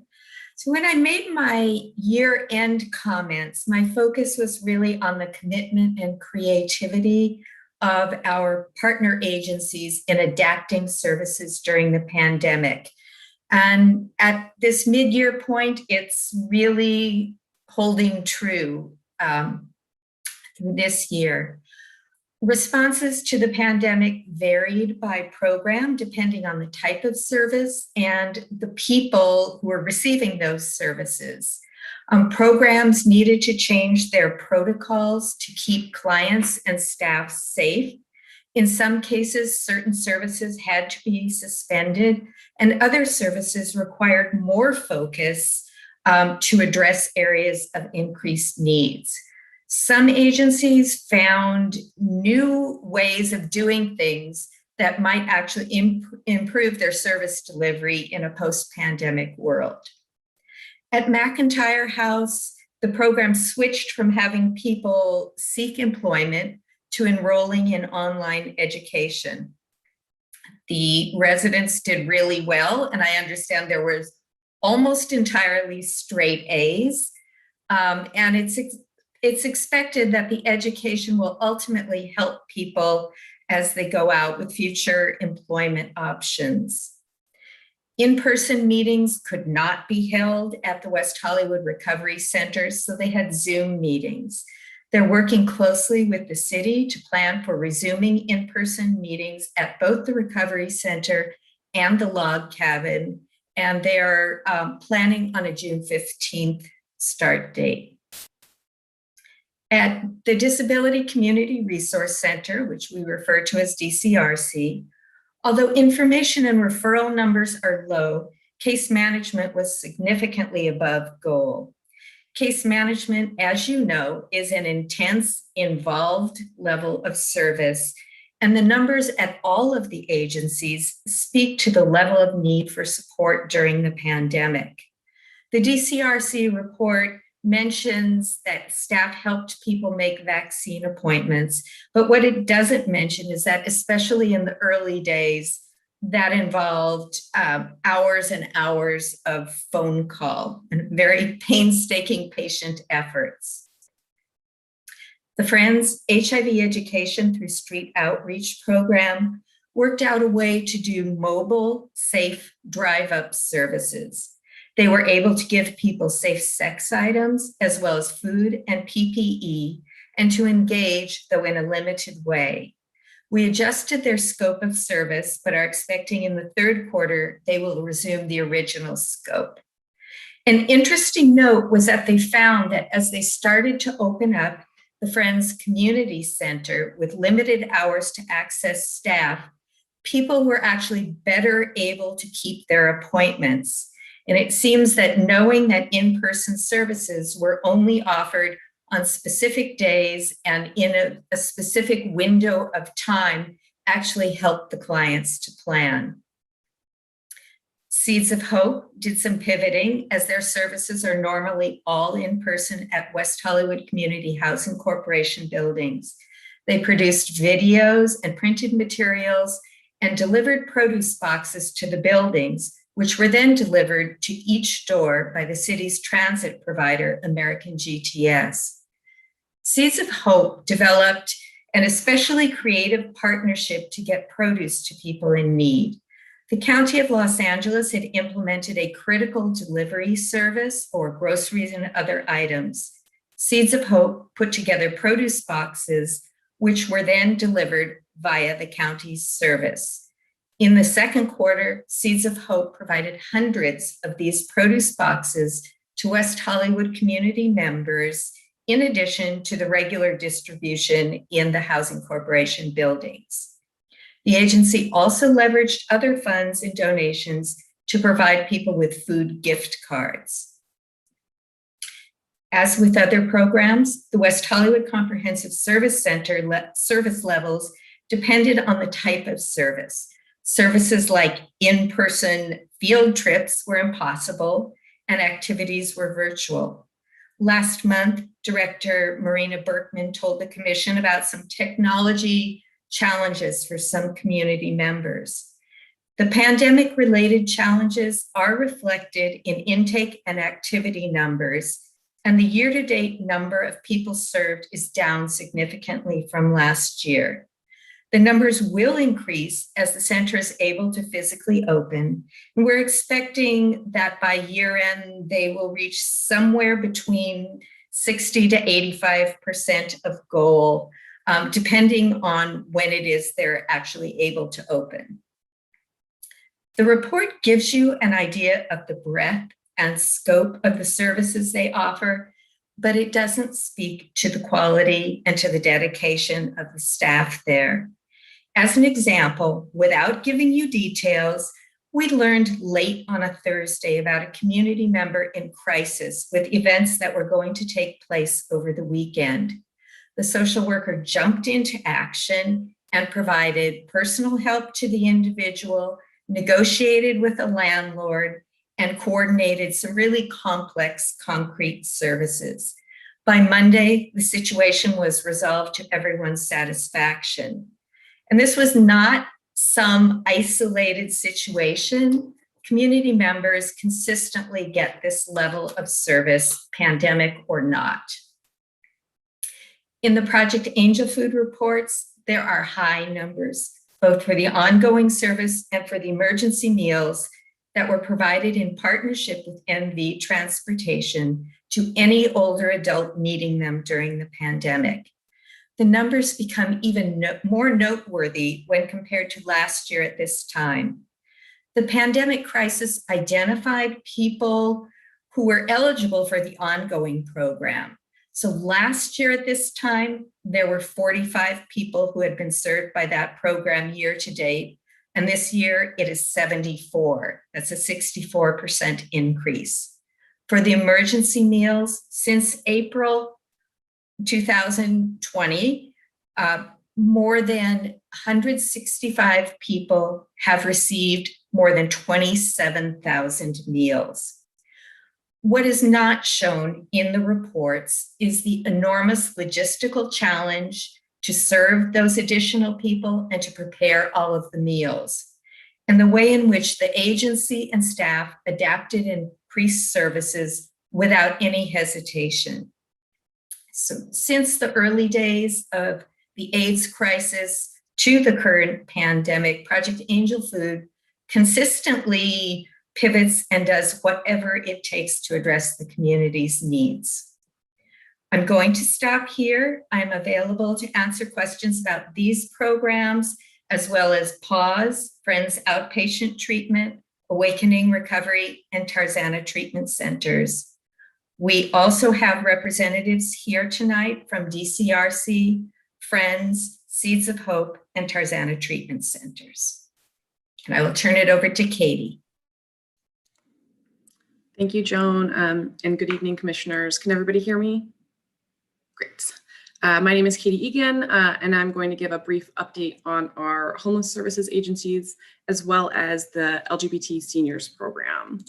And just to start, I want to give a brief overview of homeless services so far in fiscal year 2020 and 2021. Between October 1st and March 31st, the city's shelter providers served 21 adults and 9 youth for a total of 2,000 bed nights. During that same period, our contracted agency partners placed 22 unhoused community members into permanent housing. In addition, agencies provided housing retention services to 95 formerly homeless community members in need of support. For some additional context, the West Hollywood homeless population was estimated to be around 112 in the official 2020 homeless count conducted by the Los Angeles Homeless Services Authority last January in January 2020. The 22 individuals who were housed are in addition to the 56 unhoused community members who were placed into permanent housing last year, making a total of 78 people who have transitioned into housing in the last 18 months. While we understand that West Hollywood's homeless population is fluid due to the city's unique boundaries and our reputation as a safe place, particularly for homeless LGBTQ youth, the fact that city-funded agencies were able to house 22 individuals, in addition to the 56 who moved into permanent housing in fiscal year 19, is significant even during a normal year. But as we all know here, the last year has been really anything but normal. And I just wanted to highlight that our agency partners were able to achieve these outcomes despite the significant impacts of the COVID-19 pandemic, which greatly altered every aspect of service delivery for our agencies.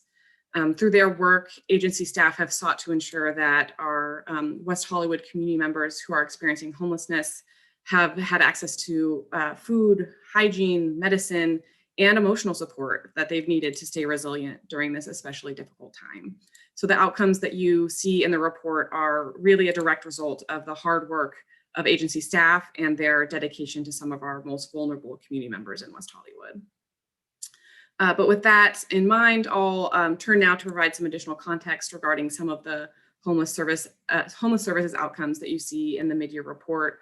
And as David mentioned, I'm not going to speak on all of my agencies, but just want to provide some highlights and some context to some of the numbers. So like all city service providers, Ascensia faced significant challenges this year due to the pandemic. Shelter bed nights at Ascensia were particularly impacted after an outbreak of COVID-19 caused a 45-day shelter quarantine period earlier in the year. The quarantine prevented the agency from allowing new unhoused community members into the shelter. As a result of this quarantine and in alignment with a recommendation from the Department of Health Services, Ascensia chose to decompress the shelter and reduce overall bed capacity by 50% starting in February 2021. Capacity limits were in place from February through May, but now, as of last week, with increased vaccination rates and reduced transmission risk, Ascensia has lifted decompression to allow the full use of their shelter, which is exciting and very welcome news. Like Ascensia, the LGBT youth program saw significant impacts from the pandemic as well. The youth shelter also underwent decompression to reduce the risk of COVID-19 transmission, which limited shelter capacity again to 50%. Although decompression has reduced the youth program's bed capacity and their ability to bring new community members into shelter, the agency has seen a significant decrease in shelter bed turnover, which has allowed them to meet and actually exceed their mid-year goals for bed nights. With increased vaccination rates and reduced transmission risk, the center is hoping to lift the decompression limits on shelter beds by July 1st, so just in a few weeks' time. In addition, with the good news coming on the COVID-19 front, the center is also inviting clients back for drop-in appointments at the youth center's indoor space starting next week. So some good things coming our way. The youth program also saw a significant decrease in their intake numbers over the last 6 months. While we can only speculate on the cause, the center has noted that the decreased nightlife in West Hollywood has not been attracting youth who would previously spend time there, either in the clubs as patrons or workers or outside of the clubs to engage in survival sex work. Overall, they have noticed a decrease in the number of homeless youth that they tend to see in the city, which may or may not be due to the effects of the pandemic. And we'll kind of have to wait and see if that population returns as things start to open back up. Similar to the youth program, the Transgender Economic Empowerment Project, or TEEP, has also noticed a decrease in the number of transgender people experiencing homelessness in the city of West Hollywood. This has impacted both outreach and intake numbers pretty significantly. Again, the reason for this is unclear, but as with the youth program, the lack of nightlife during the pandemic may play a role.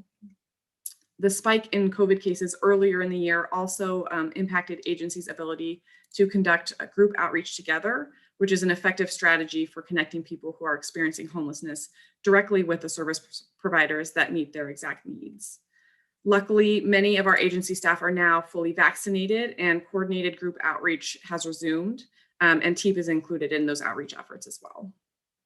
Reduced COVID risk will also allow TEEP to reinstate their legal clinics and workshops with their newly hired staff attorney.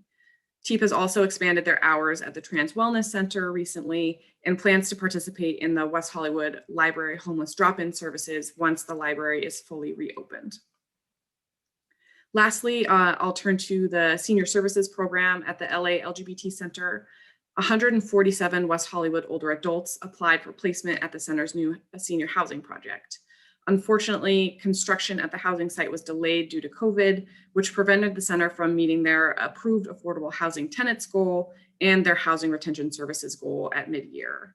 However, the process is continuing to move forward, with folks expected to move into their units next month, which is very exciting. Almost all other service categories for the LGBT seniors program are at or exceeding goal. However, staff have noticed an uptick in Zoom fatigue among participants in their enrichment and education programs. Activities coordinators for the center are actively working to develop new programs based on suggestions from an online survey that was distributed to participants this year. And like many of the agencies discussed today, the center is also looking into safe ways to reestablish in-person meetings and activities as COVID-19 risk is slowly reduced. So there are some exciting new advancements for the agencies now that things are starting to open back up, and we're excited to see where things go from here. And with that, I will end my update. So thank you so much for your time. I look forward to answering your questions, and I'll pass it over to David just to close us out. So much thanks to the social services team who've worked very closely with the agencies. Can't hear you, David. Oh, sorry. Fine. Can you hear me now? Yes, sir. Yeah, I just wanted to say much thanks to the social services team. It's been an extraordinary effort by the agencies and by the staff to creatively and safely get the services out to the community. So we are open to questions on the programs. I'm not sure if Jenny has any public comment. We have one public comment on this item. It will be Ashley Weinberger. Ashley, are you in the room? Yes, I'm here. Great. You have 3 minutes. Okay. Hi, I'll make this brief. I just wanted to introduce myself. My name is Ashley Weinberger. I am the new Director of Programs for the Friends Research Institute at the Friends Community Center. I've already met Joan and Katie, but I just wanted to introduce myself and put a face to the name. Joseph Rodriguez Fritz was the old program or director of programs, but he has decided to go back to school full time. And so I am now taking his place. And I'm available if you have any questions. It's really nice to meet you. And thank you for all the presentations tonight. It's been really interesting to hear everything. So thank you. Welcome. Thank you. Commissioners, there will be questions, or you may want to have questions. And possibly I'm not just going to pick on you one at a time. If you have a specific question, you may raise your hand or otherwise look desperate or wave something that will get my attention, and I will call on you. And that way I don't accidentally cause any, what is that called? I don't know, pressure or stress from you being first called and didn't want to go first. Personally, I like going first so I get it over with, but I will go on. And I see Mr. Darvish, Commissioner Darvish has got his hand is waving. So we're going to move to Mr. Commissioner Darvish. Oh, thank you so much, Commissioner or Chair Davis. I wasn't sure if you were seeing me on the screen. I have some technical issues. I was impressed with the presentations. Great job. I just had a couple of comments. One is a question. I think it was Derek that was presenting some numbers, or maybe it was David. I saw a category for NA for the age group in the reports. I was wondering what that was. Maybe people that did not disclose their age. I'm imagining is that. And then for Derek, he mentioned that about mental health services. So my question was, I think he mentioned that year to date, year over year is about the same. 42 people were screened for mental health screening.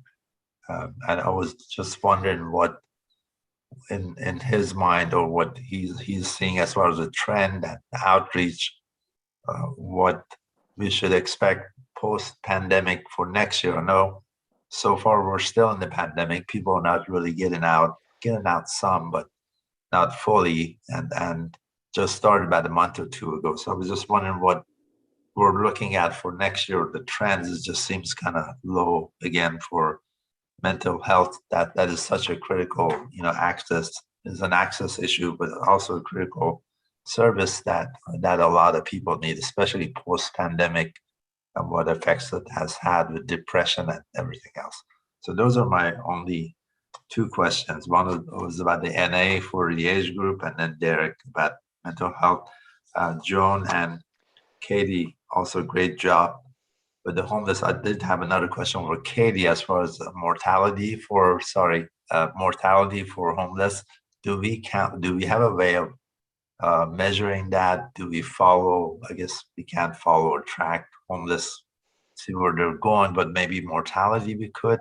If you haven't registered, do we know if we lost homeless due to COVID? I myself saw them in the beginning of the pandemic, gathering together, sharing, cigarettes and a bunch of stuff, no mask, in parking decks, parking lots at CBS. And I wanted to help them, but it's hard to approach them when they don't want to be helped. So just that from Katie. So thank you. So I'll jump in real quick with the NA, which would be not applicable, Commissioner Darvish, but it could be if you were referring to the with the demographics that I shared at the beginning. So for all of those, the demographics, as I mentioned, that comes from the cover page of the program reports. The information usually is gathered by the agencies during intake, and for any of the questions, certainly the client has the option to not respond. So you'll see with many of the categories, if it breaks it down by age, it could be, or age or gender, that NA either not applicable or there was no response. Yeah, I wouldn't respond to age either, so I'll figure it. There you go. And I'll let Derek maybe go next with the question about mental health. Sure. So the number 41 of 41 folks who had a psychiatric evaluation. So that was at the end of the last contract year of year 2019-2020. And now in this contract year 2020, 2021, 41 people so far at mid-year have received a psychiatric evaluation. It's funny that it's the same number, it's just a coincidence, but we expect more people to receive this service for the next 6 months. So yes, there will be more folks accessing mental health services. And then overall at the LGBT Center, 162 people have received service so far at the center for mental health. And that's all types of mental health, whether it's individual counseling, group counseling, or addiction recovery services. Yeah, and I can hop in on the question about COVID mortality among homeless folks. As with all of our COVID tracking numbers, whether it's diagnoses or hospitalizations, the county actually is keeping track of mortality rates among people who are experiencing homelessness. So they have that information. And as far as I know, the mortality rate among people who are experiencing homelessness was actually lower in terms of, and also the diagnosis rate as well. And there are a number of reasons why that might be. Spending a lot of time outdoors, as we now know, is a good thing for preventing the transmission of the virus. But also from the county numbers, we did see that when folks did come indoors into shelter and were put in a closer proximity with other people, transmission rates spiked, as did mortality rates, which was actually a large part of the reason that our shelters decided to decompress earlier in the year. So happy to provide that information from the county if you'd like as well. No, that's great. Yeah, great answer. I never thought about that part of it, being outdoors. That's it. I'm glad to hear that. Commissioner Shandrick, I noticed you were waving. You have to turn on your. Commissioner Darvish, are you finished? I believe he is, yes. Okay. I just wanted to share a couple comments about this report. It's very interesting. And I'm sure the end of year report is going to look hopefully very, very different. But I do have to say these numbers really show how our nonprofit partners have really stepped up and provided service during this time. And I know this this group, as we should, is very concerned about people not being aware of service or receiving service. But to me, these numbers show that the social service plan is working. And some of these numbers are just numbers we've never seen before in the amount of people receiving services. So I just wanted to highlight some of that. The Alliance for Housing and Healing, their senior rental assistance program, pre-pandemic, and then of course, during the pandemic, just continues to be impressed. So I hope the merger with APLA continues to enhance and bolster that program. And housing in general, the fact that we placed 22 people in permanent housing when so many things have been shut down or locked down, that's a great number, as well as I'm just really pleased with the mental health numbers. We've have never seen some of these numbers before, especially from the LA LGBT Center, and Saban has really seemed to be able to provide service to West Hollywood community members. And as I said, I know there's, especially from the last commission meeting, there was concern the community isn't being reached with mental health services, and there is always a huge need and can always be more. But these numbers are showing that the service providers are reaching out and people are willing to accept that service. The emergency funding for Betsedic for eviction protection seems to be working really well. And given their numbers, and I assume that these numbers will continue for Betsedic over the next couple months.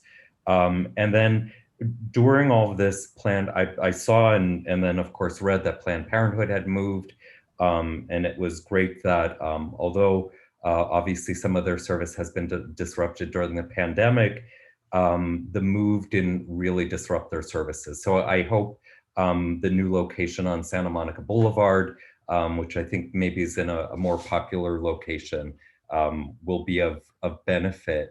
The one number I did have concern with, and especially given the presentations by Jay, Phoebe, and Jay earlier, and Derek, this is for you, the Men's Health Foundation, their PEP numbers are extremely low. I think it was 2 people received PEP in the last 6 months. So I know there has to be more people in the West Hollywood community looking for PEP. So I wonder if now or at the next meeting, if you can also, I didn't see numbers for the LA LGBT Center on PEP to kind of see, give us a sense of how those numbers line up. We don't contract with the Center for PEP right now. Last year we did have PEP numbers for the center, but I can always ask for data from them. That's fine. That's something I can do. I do have Men's Health Foundation. I have somebody on the line, Rob, who maybe can speak to some of the outreach they're doing around PEP or the uptick in PrEP. I know that with PrEP use being so kind of mainstream now, less people are using PEP. But Rob, maybe you can just further elaborate. Sure. So as Derek mentioned earlier, we've recently opened an express HIV STD testing program at our location next to Hamburger Mary's. And so as part of that process, whenever we bring somebody in to do HIV testing, we'll be evaluating them to see if they've had an unprotected sexual experience with somebody living with HIV or somebody they think might be living with HIV within the past 72 hours. And so we're expecting this will give us an opportunity to screen more people. I think one of the challenges that we run into sometimes with PEP is that people don't always know that they've been exposed. You may or may not have been exposed, and so there's some uncertainty around that, but you know for certain that you're gonna have to go to the clinic and talk to somebody about whatever sexual experience you've had. So I think the way that structure works out, it could be intimidating for some people to try to get into PEP. But I hope with the new screening process that we'll be able to access people, to reach out to people, and to make it more accessible, to sort of lower the stigma and the burden of accessing PEP. Also, we'll have PEP on site, so if somebody does come in, we'll have a provider there who can provide the PEP services right when they come in. Thank you. I think I see your colleague, Brian. Brian, did you want to chime in on that too? Andrew, you see your hand up. Okay, I guess not. There you go. Sorry. Yeah, so first, my name is Brian. I'm the new PrEP program manager with Men's Health. And so this gives me a good opportunity to introduce myself. But I also just wanted to mention, in terms of our PEP services, which we make widely available for anyone who reaches out to us and is in need of PEP. But I think something to consider is, as PrEP becomes more prevalent, as people get more educated on undetectable statuses and what exactly that means, the need for PEP also declines, right? So people might have an encounter with someone who's undetectable or someone who's already on PrEP and not feel the state of urgency to get that emergency or urgent care within the 72 hours, the same way they might have in previous years. Great, thank you. Great. Thank you. I still think it would be good to get numbers from the LA LGBT Center just to have a benchmark. And then just closing up, just some observations from the mid-year report on demographics. I really am impressed at the breadth of age groups we serve. We really do serve the younger population as well as older adults. And I know there's been a lot of discussion if we do provide a breadth of services to different age categories. But I think the slides that David showed do demonstrate that we really do, especially the critical services needed for that specific age group. And I was also surprised seeing race and ethnicity and cultural background slides. We also serve a diverse community that's different from the West Hollywood census. So I feel good about that. And of course, there's always, it's something we need to look at, the diversity of our services. But the slides are good. And I'll just, in closing, I was surprised by the stat for accessing health and mental health.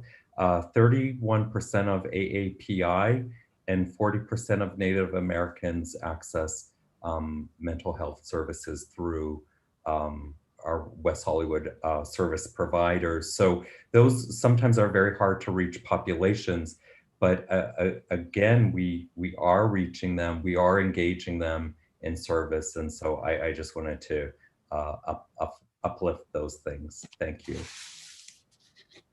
All right, I have Commissioner Meltzer's hand up. You may go. Yes, hi. Hi, everybody. First, just there aren't enough kudos to give to all of our providers and all of our staff. Just really incredible. Bravo to all of you. To Commissioner Chandrick's point about numbers in under these circumstances, I saw throughout the pages that I read a lot of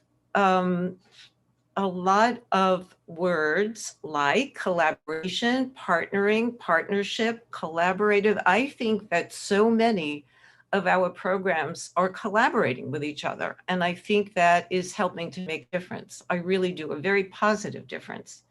I also have a question, really. The numbers in mental health services that are increasing because of telehealth, does anybody know whether or not that is going to stay as it is? Or if it's going to go back to the way it was before? Because that is absolutely remarkable.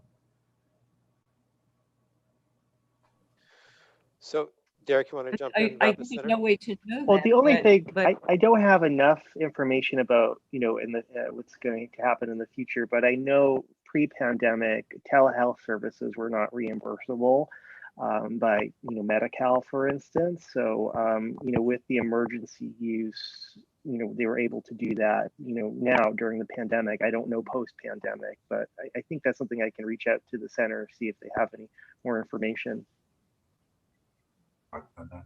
Yeah, I mean, I think that's probably happening everywhere, but the difference is really huge.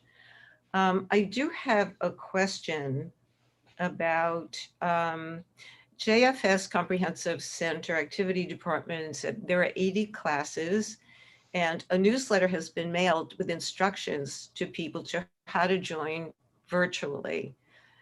Is anybody here, do you really think that people who are not able to do that by themselves will be able to join virtually reading a newsletter? Joan and or Marina, any thoughts? I think I would call on Marina to talk about that, and she is here tonight. I know that's an ongoing issue, but I'm not sure that a newsletter will help. Okay, I'm here. Hi, Marina. Hello. Hello, everybody. Okay, that's a very good question. And you are right. People who don't know how to use technology would not be able to use it just because they received the newsletter. But we are exploring ways of providing those people who are interested in it with technology, and also getting someone like a tech support person who would visit people in their homes and teach them time after time, as many times as it will be needed, because we know that for some people it's a challenge to learn from the first time how to use Zoom, how to use emails. So that's what we are looking into. And I was discussing that with Joan already, because we really want to get people involved through the technology, because, you know, the pandemic showed us that there is a possibility to provide homebound people with services. They don't necessarily have to come to the centers. And it's amazing how many activities our centers activity department developed during the pandemic year. And so it looks very promising for people who are bedbound, homebound, cannot actually attend in-person activities, that they can continue being active and while staying at home. Yeah. So there is a lot of things to explore, and this is one of those. Oh, great. Thank you. Thanks, Maria. Sure, my pleasure. That's all I. Good answer. That's all I have. Maria. Thank you. Thank you. I have anyone else in the commissioner group that would like to?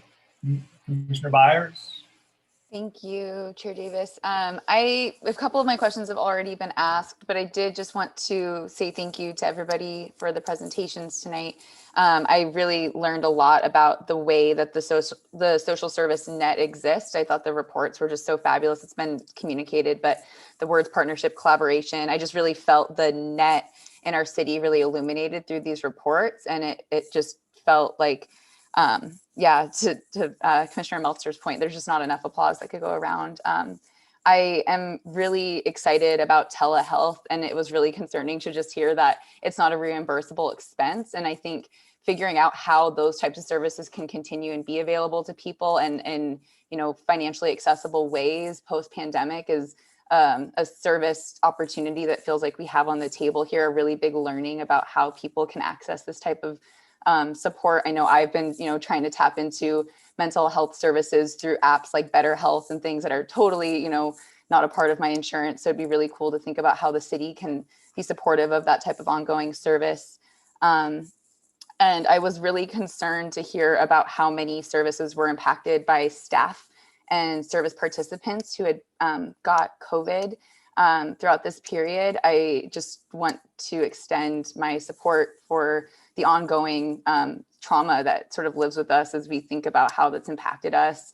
I just, yeah, wanted to extend my sympathies and appreciation for the staff members who, while delivering really important services to community members who are extremely vulnerable and on the edge, were also putting themselves in great risk. And I just can't say enough how appreciative I am for the time over this last year that you continue to give to people in our community. Sorry, wanted to ask about the LGBT center capacity and shelter, and why specifically that shelter hasn't been brought back up to full capacity yet, while Ascensia was able to do so. I know so many community members are seeing what feels like an increase or a lapse in support for our unhoused members, and having some understanding about timelines might be helpful to communicate back to our community members who are anxiously waiting for more shelter beds to be available.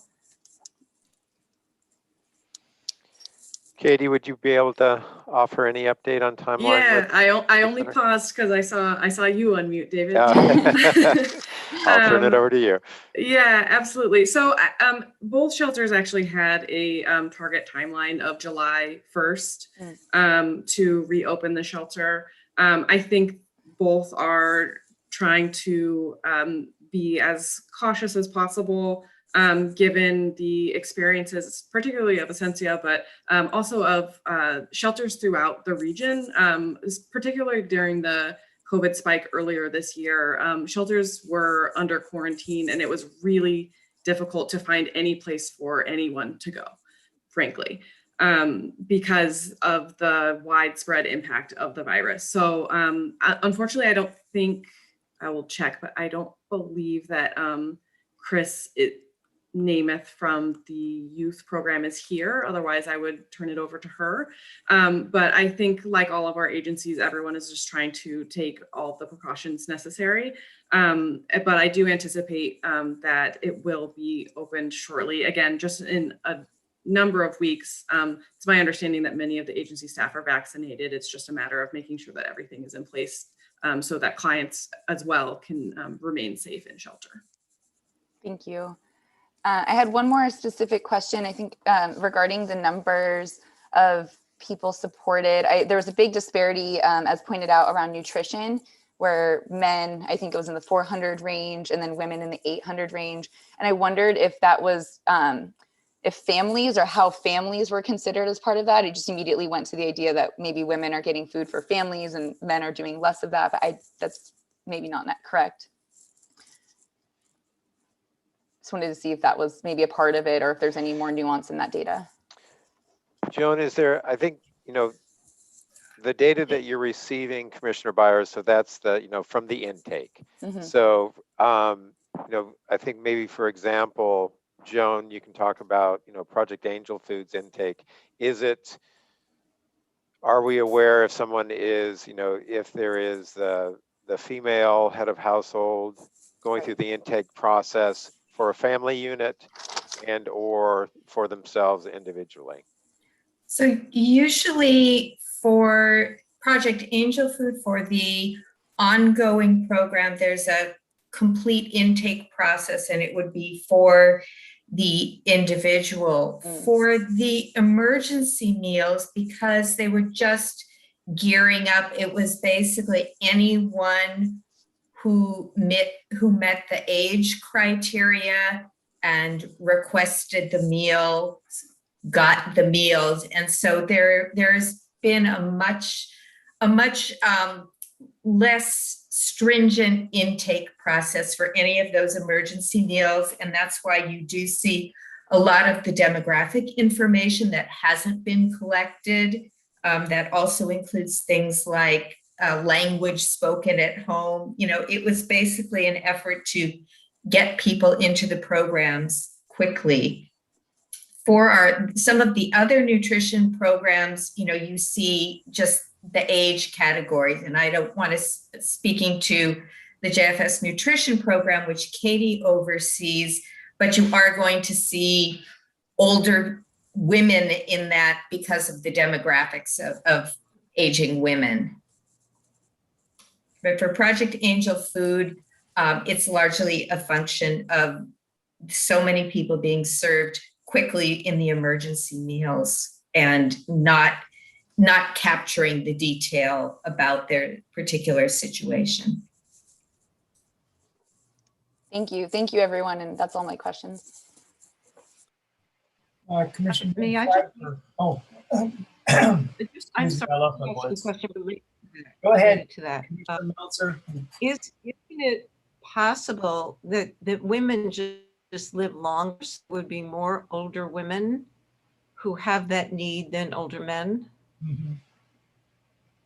Or do I just want to like to think that women live longer? I'm not sure if, oh, sorry, go ahead.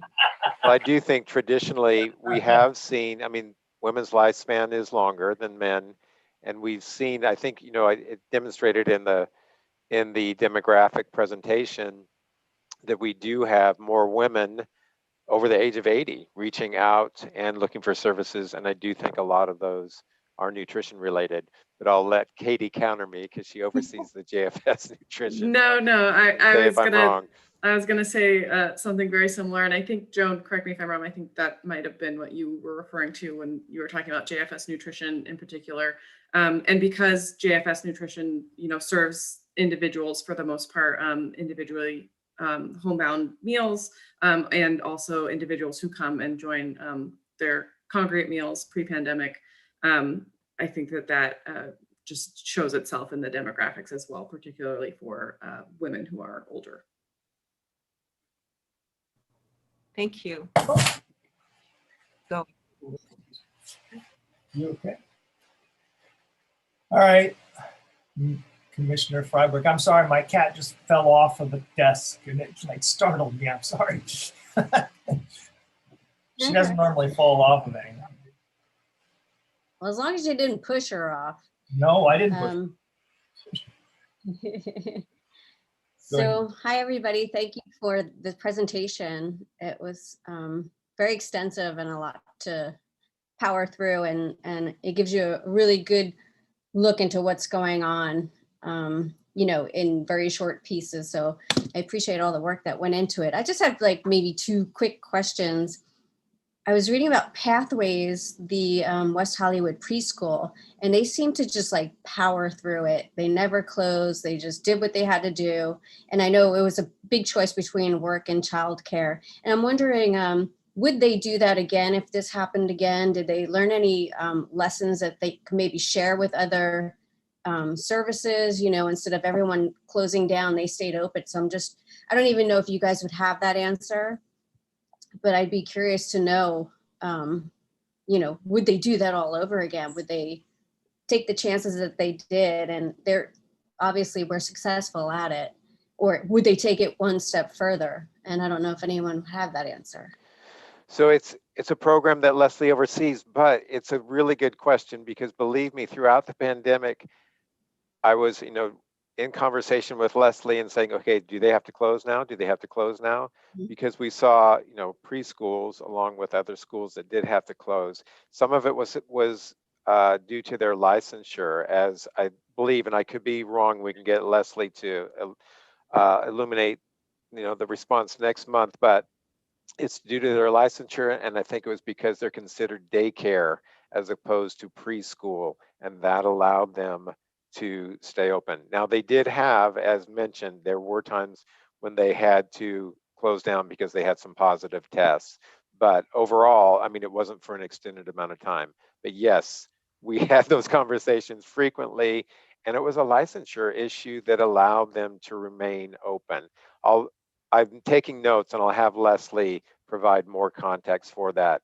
But it's a really good question, and unfortunately, something that we would want to understand and be able to, appropriately capitalize if we go through a similar experience. So thank you.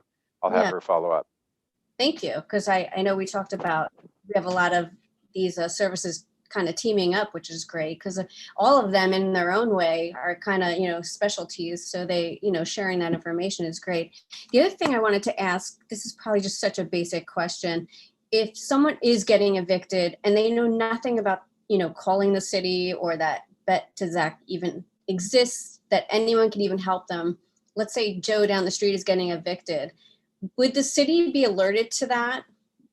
And then Bet2Zach could step in? Is that how it works? Or do they just have to find Bet? That's it. You know what I mean? So the city does, and this is another one, Commissioner Freiberg, that I'll make sure I'm giving you the correct information. But the city Rent Stabilization and Housing Department, and hopefully you guys are still hearing me, they receive the eviction notices have to go on file with the city. Right. So because all the units are registered through the city. So the city is given notice of an eviction. Now there still can be that gap in information whether or not the tenant knows soon enough about the services. But yes, I do believe that the city is provided notice of any eviction. Okay. Oh, and one more question, and Katie, you'll probably know the answer to this. So when you house people, do you ever house people together? Are there ever married couples or just really good friends that say, oh, I'll house together with this person? Does it work like that? Yeah, so every situation is different. And, sometimes we even have folks who return into family living situations, or if we have families who are experiencing homelessness together as a unit, they would be, our shelter at Essentia has beds for families and would work with them as a unit. So yes, it does happen in West Hollywood. We tend to have single adults more than other types of groups, but everything just kind of depends on the scenario and that person's exact needs. Okay. Do they accept pets, Essentia? I believe that they do work with people with pets. I know that Laura is here on the line if she wants to correct me, and Alicia's here as well. Hi, everybody. Good evening. Yes, we do take in animals, pets. I'm sorry, I'm having a 2-year-old meltdown over here. So yes, we do take in service animals.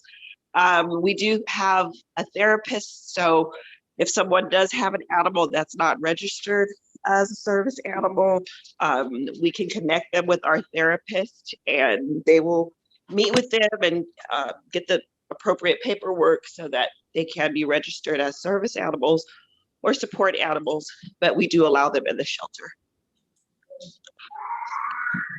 Okay. Thank you, Alicia, and sorry to call on you during a meltdown. Nope. I'm sorry. Good luck with the meltdown. Well, thank you all for your answers. I appreciate it. Okay, I need to go to the vice chair, Paul Mary, and I'll come back to you, Commissioner Darvish. Thank you. Can you folks hear me? Yes? Okay. So I have more comments than questions, but I'm just looking at this and I've seen so many of these reports and I've been here for a really long time. And this is a snapshot into a period or into something that we've lived through and endured that I don't know that we will ever see again. So looking at these numbers and looking at the way that our providers handle things, it gives me a lot of hope. It truly does. And the numbers I'm looking at the numbers for Essentia and 2,000 bed nights for I believe that was Essentia. Senior housing for LGBT and senior housing numbers increase. Mental health services increase. It just seems as though everyone stood up to the plate. I'm a little concerned about telehealth not being covered by Medi-Cal or LA Care or any of the other insurances. It seems odd to me. It seems that would work better for them, but I mean, I will certainly be an advocate for that.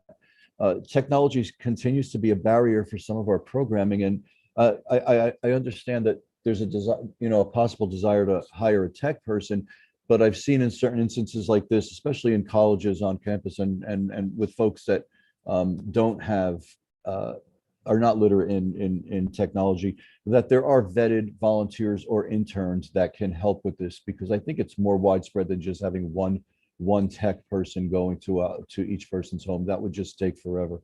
So that might be something that we could be interested in.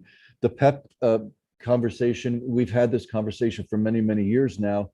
And I'm glad that Brian came in and spoke, because those were exactly my thoughts. And I agree with Commissioner Shamrick that people need to understand and know that, yes, we do have PEP, but it seems like it'll ultimately be something that either phases out or goes way down to the bottom of the ladder simply because of PrEP. And that's just my thought, but it doesn't mean that we have to ignore it. I'm just really impressed with a lot of this, and it's a lot to take in, especially during a time when, I was very fearful that a lot of people wouldn't be reached. I was very fearful that a lot of people would suffer.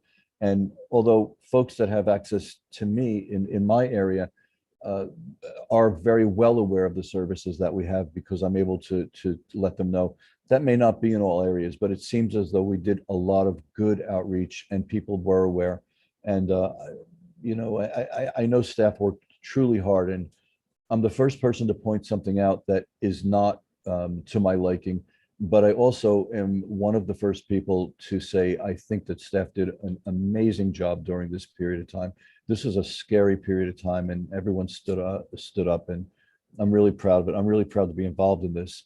I think that is all I have. I wrote down so many things so quickly, but I think that's all I have. And again, for the folks that are here that presented for HIV 40 years, my first partner passed of HIV a long time ago, and it became very emotional to me.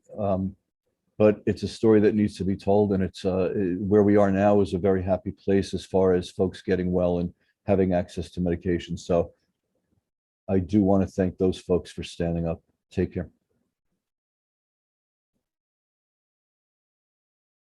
Thank you, Jimmy. Thank you. Commissioner Darvish, did you have something that you wanted to say? Just wanted to make a comment. I know Commissioner Metzer, I think Byers had a question about telemedicine, something that is close to my heart and my daily life has been for the last 5 years or longer. So we know that it was reimbursable during the pandemic through the CARES Act and the funds that were available by Center of CMS, by Center of Medicare and Medicaid Services. And that continues, so it's reimbursable now until the budget is set for next year. I don't see that going away for certain visits, especially like behavioral health. We do a lot of that on telemedicine today, unless it's a ICU level of care where the patient is in ICU. We are even doing that through telemedicine, a physician on the screen helping the staff in ICU to manage a patient during an emergent situation. So it's here to stay, and I believe it will continue on unless it's something that's not, so it's unusual that would not be covered. Definitely home visits would be telemedicine. Overall, we work with a lot of plans like LA Care in LA. They promote that and get reimbursed for telemedicine visits. But for years, it was not reimbursable at the hospital level. So the hospitals had to pay out of pocket to have that service for the patients. So we're glad that's in place now, but definitely home visits. And then with the shortages with physicians, there's a projection that in less than 10 years, by 2030, we'll have 140,000 physician shortages in the US. That's huge. And every year is adding up, and we can't get foreign doctors into the country, part because of the immigration rules and laws that have changed, and part because they're short of physicians too. So for that factor alone, and all of us aging by the day, there's a need, and telemedicine is here to stay. So I just wanted to make that comment. I live with it daily and been advocating for it for 10 years. I wanted to see if maybe Catherine Scott from Saban had any information she could share about the continuation of reimbursement for telemental health. I believe Catherine's on the call. I am. Hi, good evening, everybody. You want me to start my video? I'm sitting in the dark, so we'll see how it shows up. So I can only speak to the fact that we have several people on staff, including our CEO, Muriel Nuazem, who is deeply involved in advocacy work on this, and that our team is really committed. The healthcare industry as a whole really wants this to continue. And so there's hope that post-pandemic that what's been allowed during this emergency situation would be able to continue. But it remains out of our hands other than to continue to advocate for that. So I would just urge everyone on the committee, et cetera, and others here to advocate for that as well, because we've definitely seen it make a tremendous difference, especially around mental health. Thank you. Good. All right.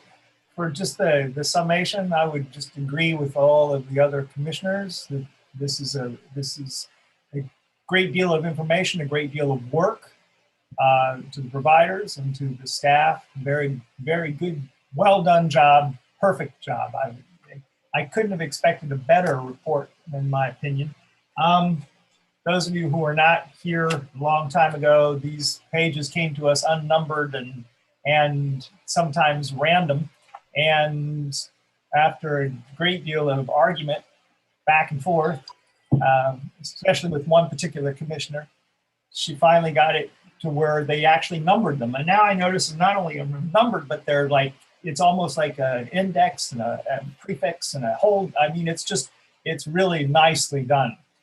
So the report is like a thumbs up, and then the information in the report is a thumbs up, and everyone deserves a round of applause. I really did not expect to be this pleased at this point as I am. So I think we should all be pleased with this. There's always room for improvement. That's never an argument, but this is really well done. Thank you all very much for this. And if you will take a deep breath, I am going to move us back to what should have been item number 4 is now, item number 3 is now item number 4, and that would be the TransCan work report to the commission. And I believe that Derek is going to lead us off on that. Sure, I'm going to start and then hand it over to TransCan work staff. I had to change headphones, so I apologize if I sound different. So we have been meeting very often with TransCan work for program planning. They're currently strategizing ways to increase service delivery in West Hollywood by working with agency partners to strengthen the referral process. They're collaborating with JVS SoCal's WeHo Works program and also the Chamber of Commerce to host a diversity, equity, and inclusion roundtable during Pride Month. They're also scheduling a job fair in September, in addition to other virtual job fairs that they are holding across the nation with the Human Rights Campaign. I do want to mention that the program report that you had in front of you had an error in it. The agency reported all of the workshops conducted with or without West Hollywood community members.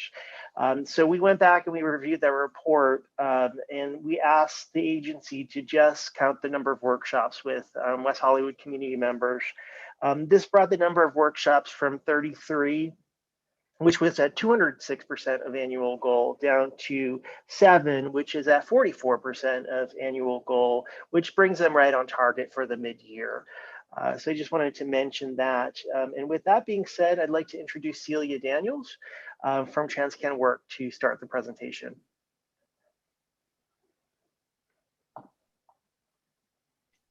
And Jovan Wolf, but here's Celia right here. Yeah, hi. Good evening. Hi, Commissioner. Thank you so much for this opportunity to share some of the work that we are doing. And especially, I wanted to focus on some of the areas where we've been making some changes. And just to be a little bit more proactive, I wanted to also talk about how we pivoted in this year, especially with the pandemic, and focused on certain areas where we can empower our clients. So this is the employee engagement that we have put together. And these are all the services that we offer to the employers. And it's not just in training and e-learning, but also virtual job fairs, panel discussions, mentorship programs, consultation guidelines, consulting services, and also policy guidelines that we offer. The other thing for our clients, like the clients at WeHo and other places, what we offer is not just getting them job opportunities, but also helping them by providing this wraparound services, giving them a lot of help in terms of the community newsletter, jobs board, and so many other activities that we participate.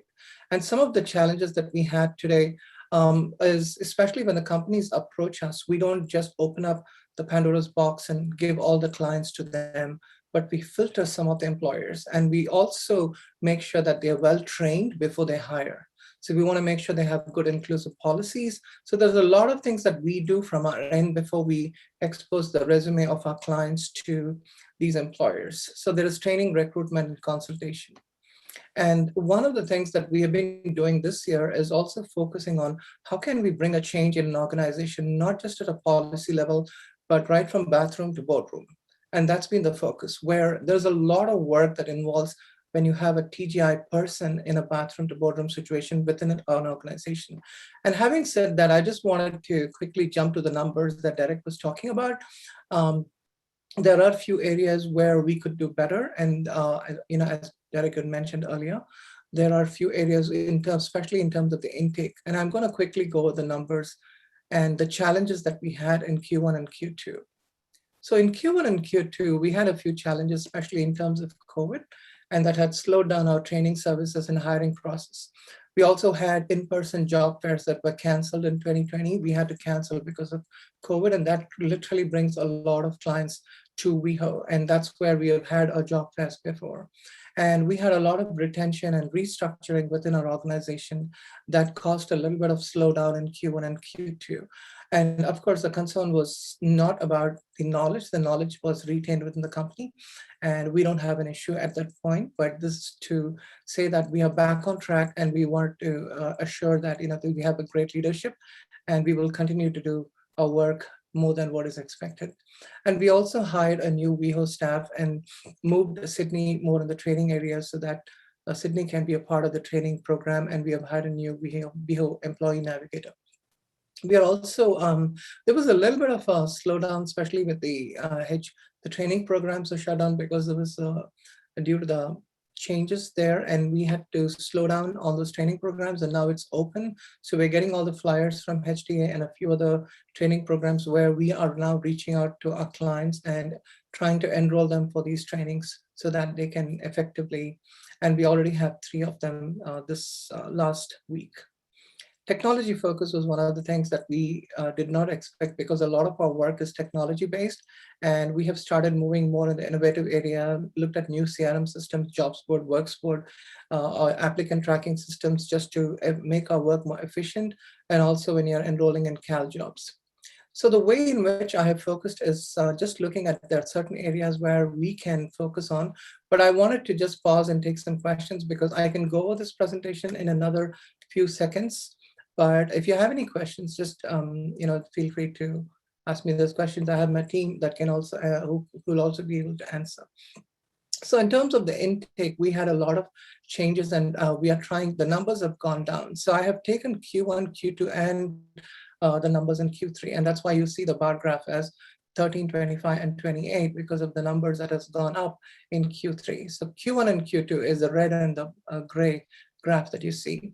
And we have started, the area that I would focus on is the intake process, where we started doing a lot more collaboration, and we started pulling out flyers and doing and transferring all this information, and also working with our partners and our network services, trying to do that. And we are also incentivizing our clients, especially when they're in the streets. We're working with HRC to provide lift passes and buses, and also we have this $40 instant incentivizing programs, which is now set up in a Cash App so that we can pay them and make them more excited to be a part of our program. And we also have started being more creative to give more smaller gigs, full-time gigs for our clients so that they can start working with us. And these are small gigs in terms of any opportunities within Transcan work, like data opportunities or any other, being a moderator in a panel, and also being able to be a part of the panelists programs when we are presenting to our clients. We are inviting our clients to be a part of it, and also empowering and training them to be a part of this program. So those are a lot of things that we're doing. Office hours, we're trying to work with JVS to see how much we can position ourselves in these locations so that it'll be helpful for us. We are planning to do it on a Tuesday and a Thursday now in person, give them an office hour so that the clients can come and meet us there. So I'm hopeful that this is going to make a lot more changes in terms of the intakes that we have today. The second part is more on the job seeker services, number of workshops provided. I think we are also looking at diversifying our portfolio with other employers like Wells Fargo, Bank of America. They're offering a lot of training programs, and also they've opened up opportunities to hire some of our clients. And we're working with them to get ready with the jobs board. And so that can be an easy channel for them to provide these jobs. Gender Justice LA, we are collaborating with them because of the facilitation programs and the leadership workshops, which will really help enable our clients to be a moderator or a panelist in these programs. And the job seeker programs, I think we are, since pandemic, we started focusing more on a virtual job fairs. So what we've done is we've partnered with HRC, and we're going to a platform called Brazen, which is going to be, it's a very expensive platform, and that's one of the ways in which we have been partnering with HRC to make sure that we are able to reach out to some of our clients across Dallas, LA, Chicago, Washington, DC, and also in Philly. So all the WeHo clients can apply for these jobs in these different locations, and also we are trying to find jobs that are remote so that folks from WeHo can apply for these jobs. right in this sitting here in WeHo. And there are a lot of opportunities and remote opportunities and virtual opportunities that are opening up today. So that's something that we are doing. And when it comes to LA, we are planning to have it in person in a hybrid way, where we can also do job fairs, both have it partly in person and also using the online system. Now, in terms of job placements, we are also, we have hired one person who was placed, and we are glad that, things are working out slowly. And it was a very dry period, especially unable to reach out to our clients.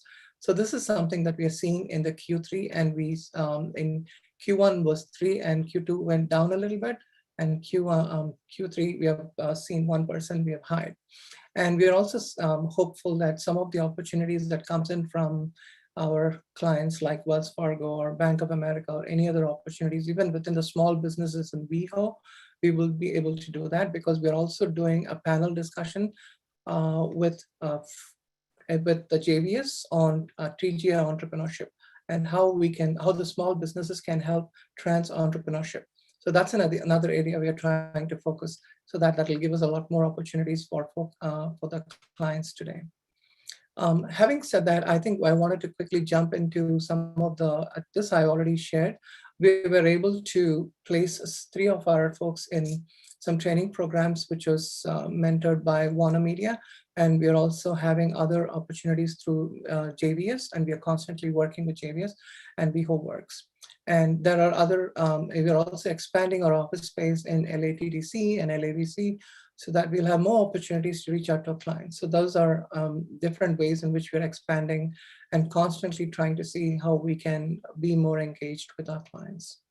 Now, the last part of it is we had done 27 trainings in Q2 and Q1, and we have done 7 trainings in Q3 alone and 2 in WeHo.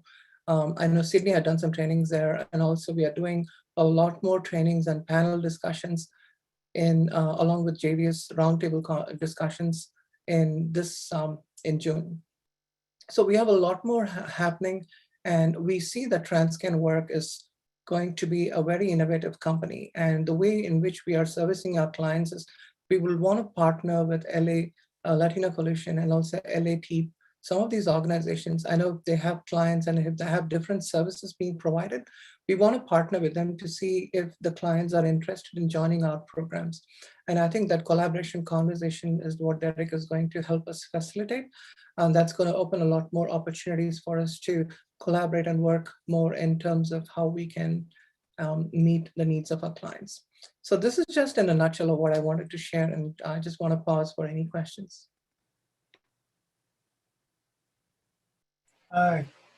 Commissioners, does anyone have any specific questions or comment?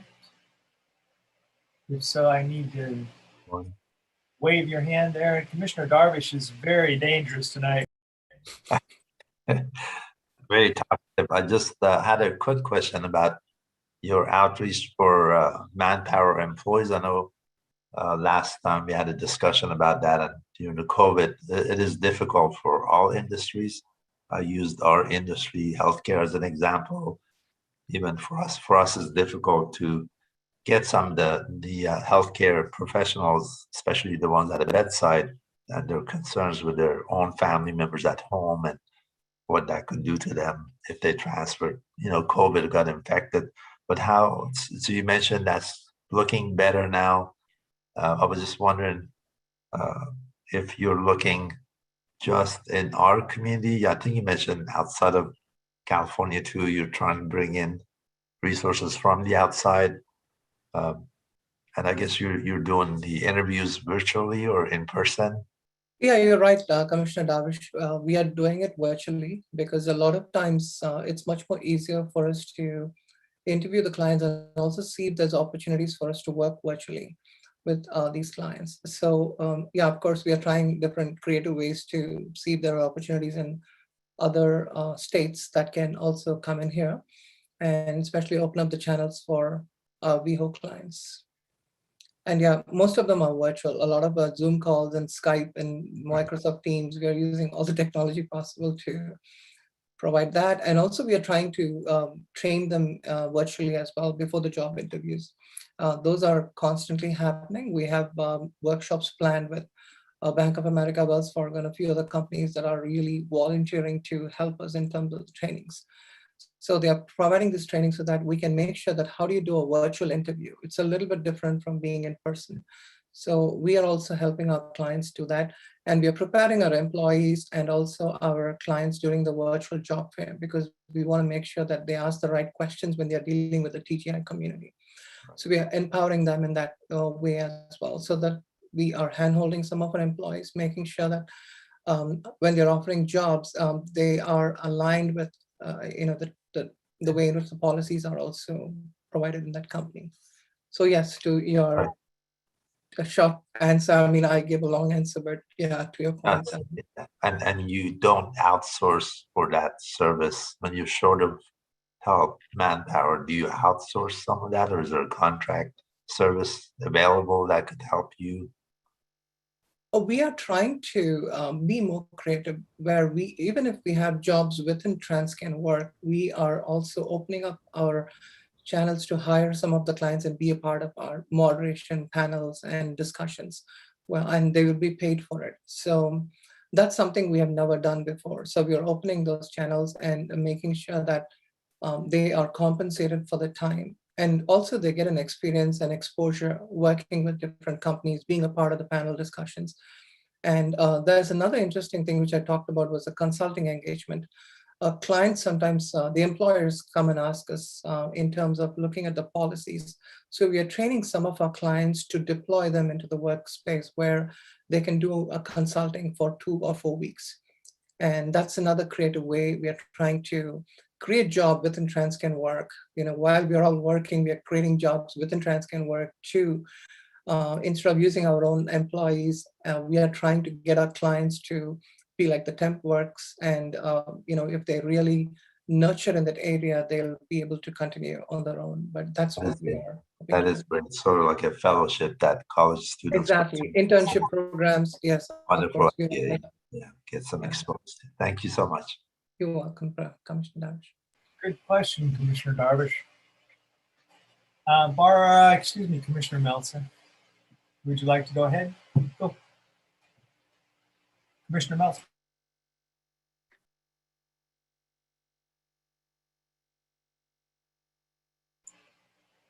Commissioner Meltzer, you're on mute. You're on mute. There you are. Of course, it's right.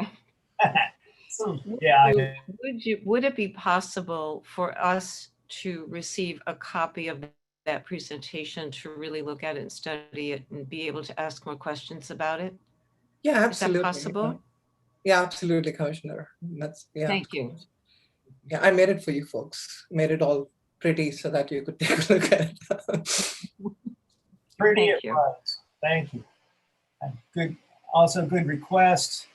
So unless there's any other questions, we will be seeing you next month. And maybe if we could have that report before we see you again next month, then we can have a better idea of what we're doing. And you may have some new numbers to give us at the time. Absolutely. So thank you very much for your presentation. Thank you for sitting through the original presentations. And have a good evening. Thank you, Commissioner Davis. Joanne, do you want to add anything? I know you jumped in there. I just wanted to give you a few minutes before I. Yeah, certainly. Oh, well, thank you, Celia. Not really. I mean, I'm excited for all the work that we're doing. There was a lot of staff changes and turnover. Commissioner Darvish, you were asking about how we, outsource the work, and we have a new WeHo navigator. We have Celia here, COO. I got promoted to the director. We have Sydney doing training. We have another employee doing communications. So we're doing, newsletters on a regular. We have a new data associate, and we're still expanding as well with other grants. So we are well placed, and we have been doing our strategic planning, and we're really excited for all the innovative things that are coming with Transcan Work. So I just want to say that. So I look forward for the next report and see where our numbers are from there. Excellent. Thank you. Thank you, Sean. Thank you. According to my agenda here, I believe that we're at items from staff. So we'll turn that over to staff. Anyone? Thank you, Chair Davis. I think, Joan, were you going to be able to provide an update on the Recovery Center? I think I did that during my comments, that they are working with the city to reopen the Recovery Center and Log Cabin with a target date of June 15th. Great. And just a couple quick announcements from me. Hopefully you all received the link for the HIV Zero survey on stigma. And we'd really appreciate it if you take the time to fill out the survey. We are beginning to assist our providers in participating in the Out on Robertson programming every weekend. This past weekend, Saturday the 5th, Sunday the 6th, the Department of HIV and Sexual Health Programs from the county were out on the boulevard handing out HIV self-test kits and other prevention materials. And in addition, AIDS Healthcare Foundation was also distributing the kits and materials. Derek is working with a few of our organizations to have a presence at that program moving forward. I think Translatina, Derek, and the Center's Health Program? We Heal Life with their condom bar, bringing that to Out on Robertson. And I think pretty much you received the update on emergency services throughout the presentation on the mid-year report. So I think that's it from staff. Unless there's something else, Katie and or Derek. Great, thank you. Okay, and that would move us to public comment. If there is any public comment, Jenny, do I have anyone who would like to speak to us? Well, let's try to call upon Norma and see if she's able to make her public comment. Norma, are you in the room? Are you Christina, Norma?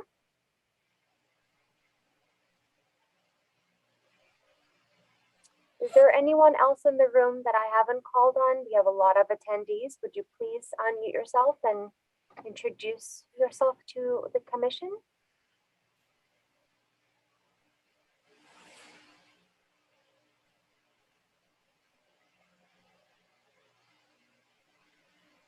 So does that mean we're good?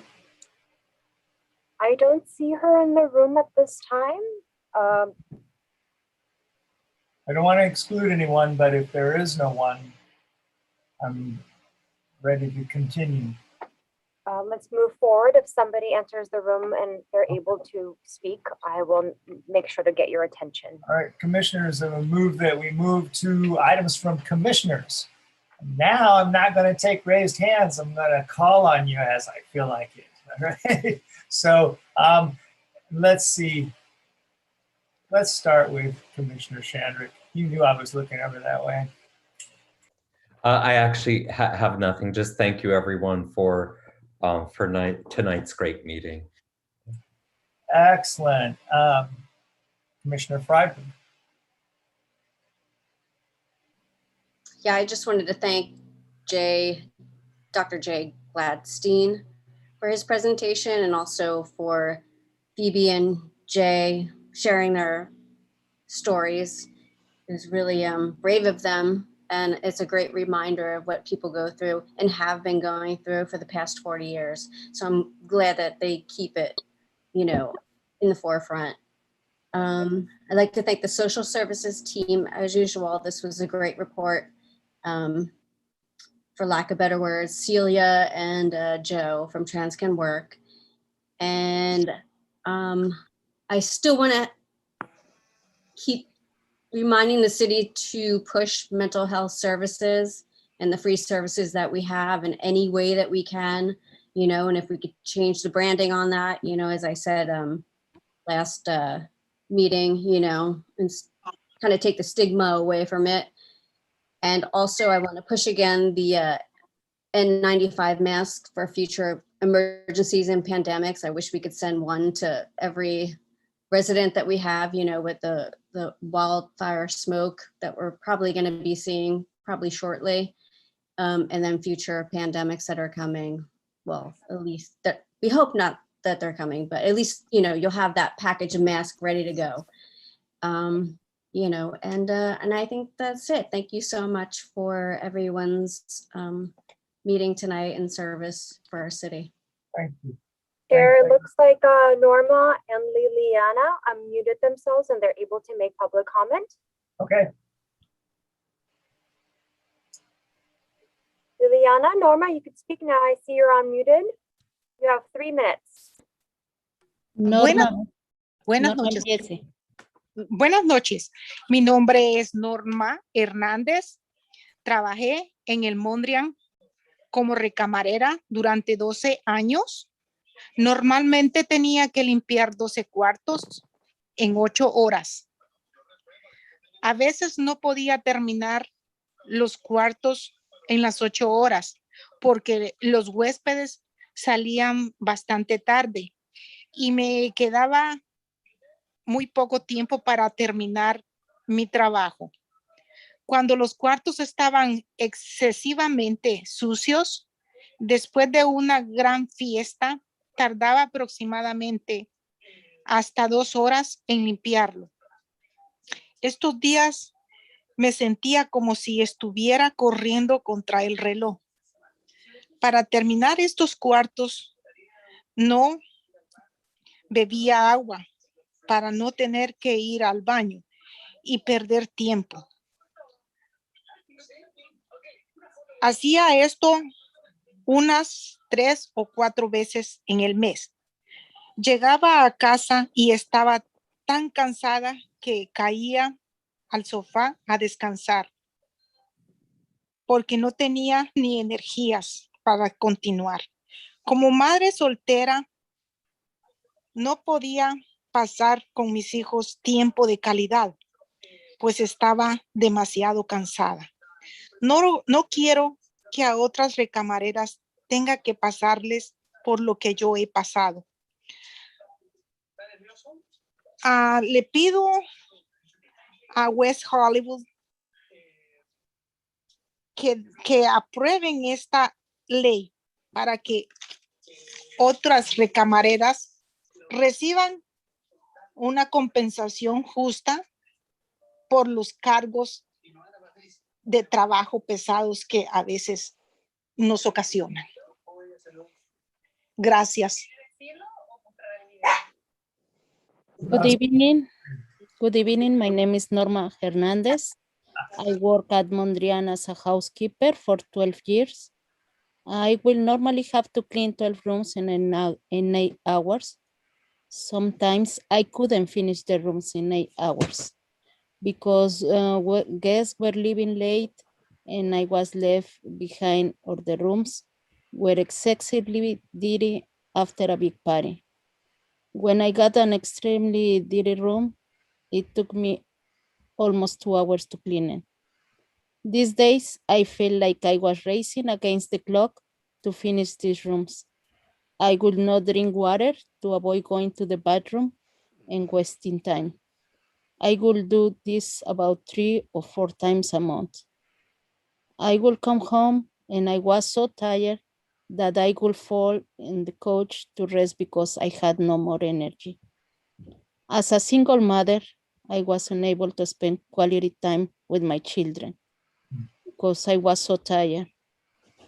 I don't want other housekeepers to have to go through what I went through. The West Hollywood City Council must pass this law in order for housekeepers like myself and other future housekeepers to receive fair compensation for heavy workloads. Thank you. Thank you. All right. I'm going to go back to commissioner comments.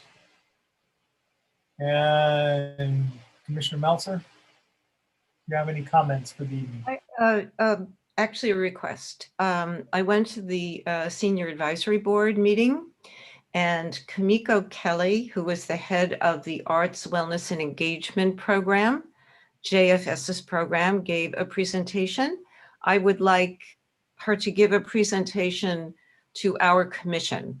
It is happy, it is fun, it is good things that the city is doing and providing, and I think we need to hear it. So if we have any room on the schedule, I would appreciate it. David, we have. Is that the will of the body? I don't see any reason not to. Does anyone want to disagree with me? Okay. Yeah, will of body. Okay, we'll reach out and schedule it. Thank you, Commissioner Meltzer. Commissioner Byers. I just want to say thank you for such a fabulous panel presentation tonight. I really learned a lot and was really moved, and I have, and the band played on as next reading for me. Just really appreciate it and hope we can do what we can to promote the panel as viewing opportunity to members of the city through social media afterwards. I know this was recorded and broadcasted on YouTube, and so I appreciate anybody who is watching the meeting tonight.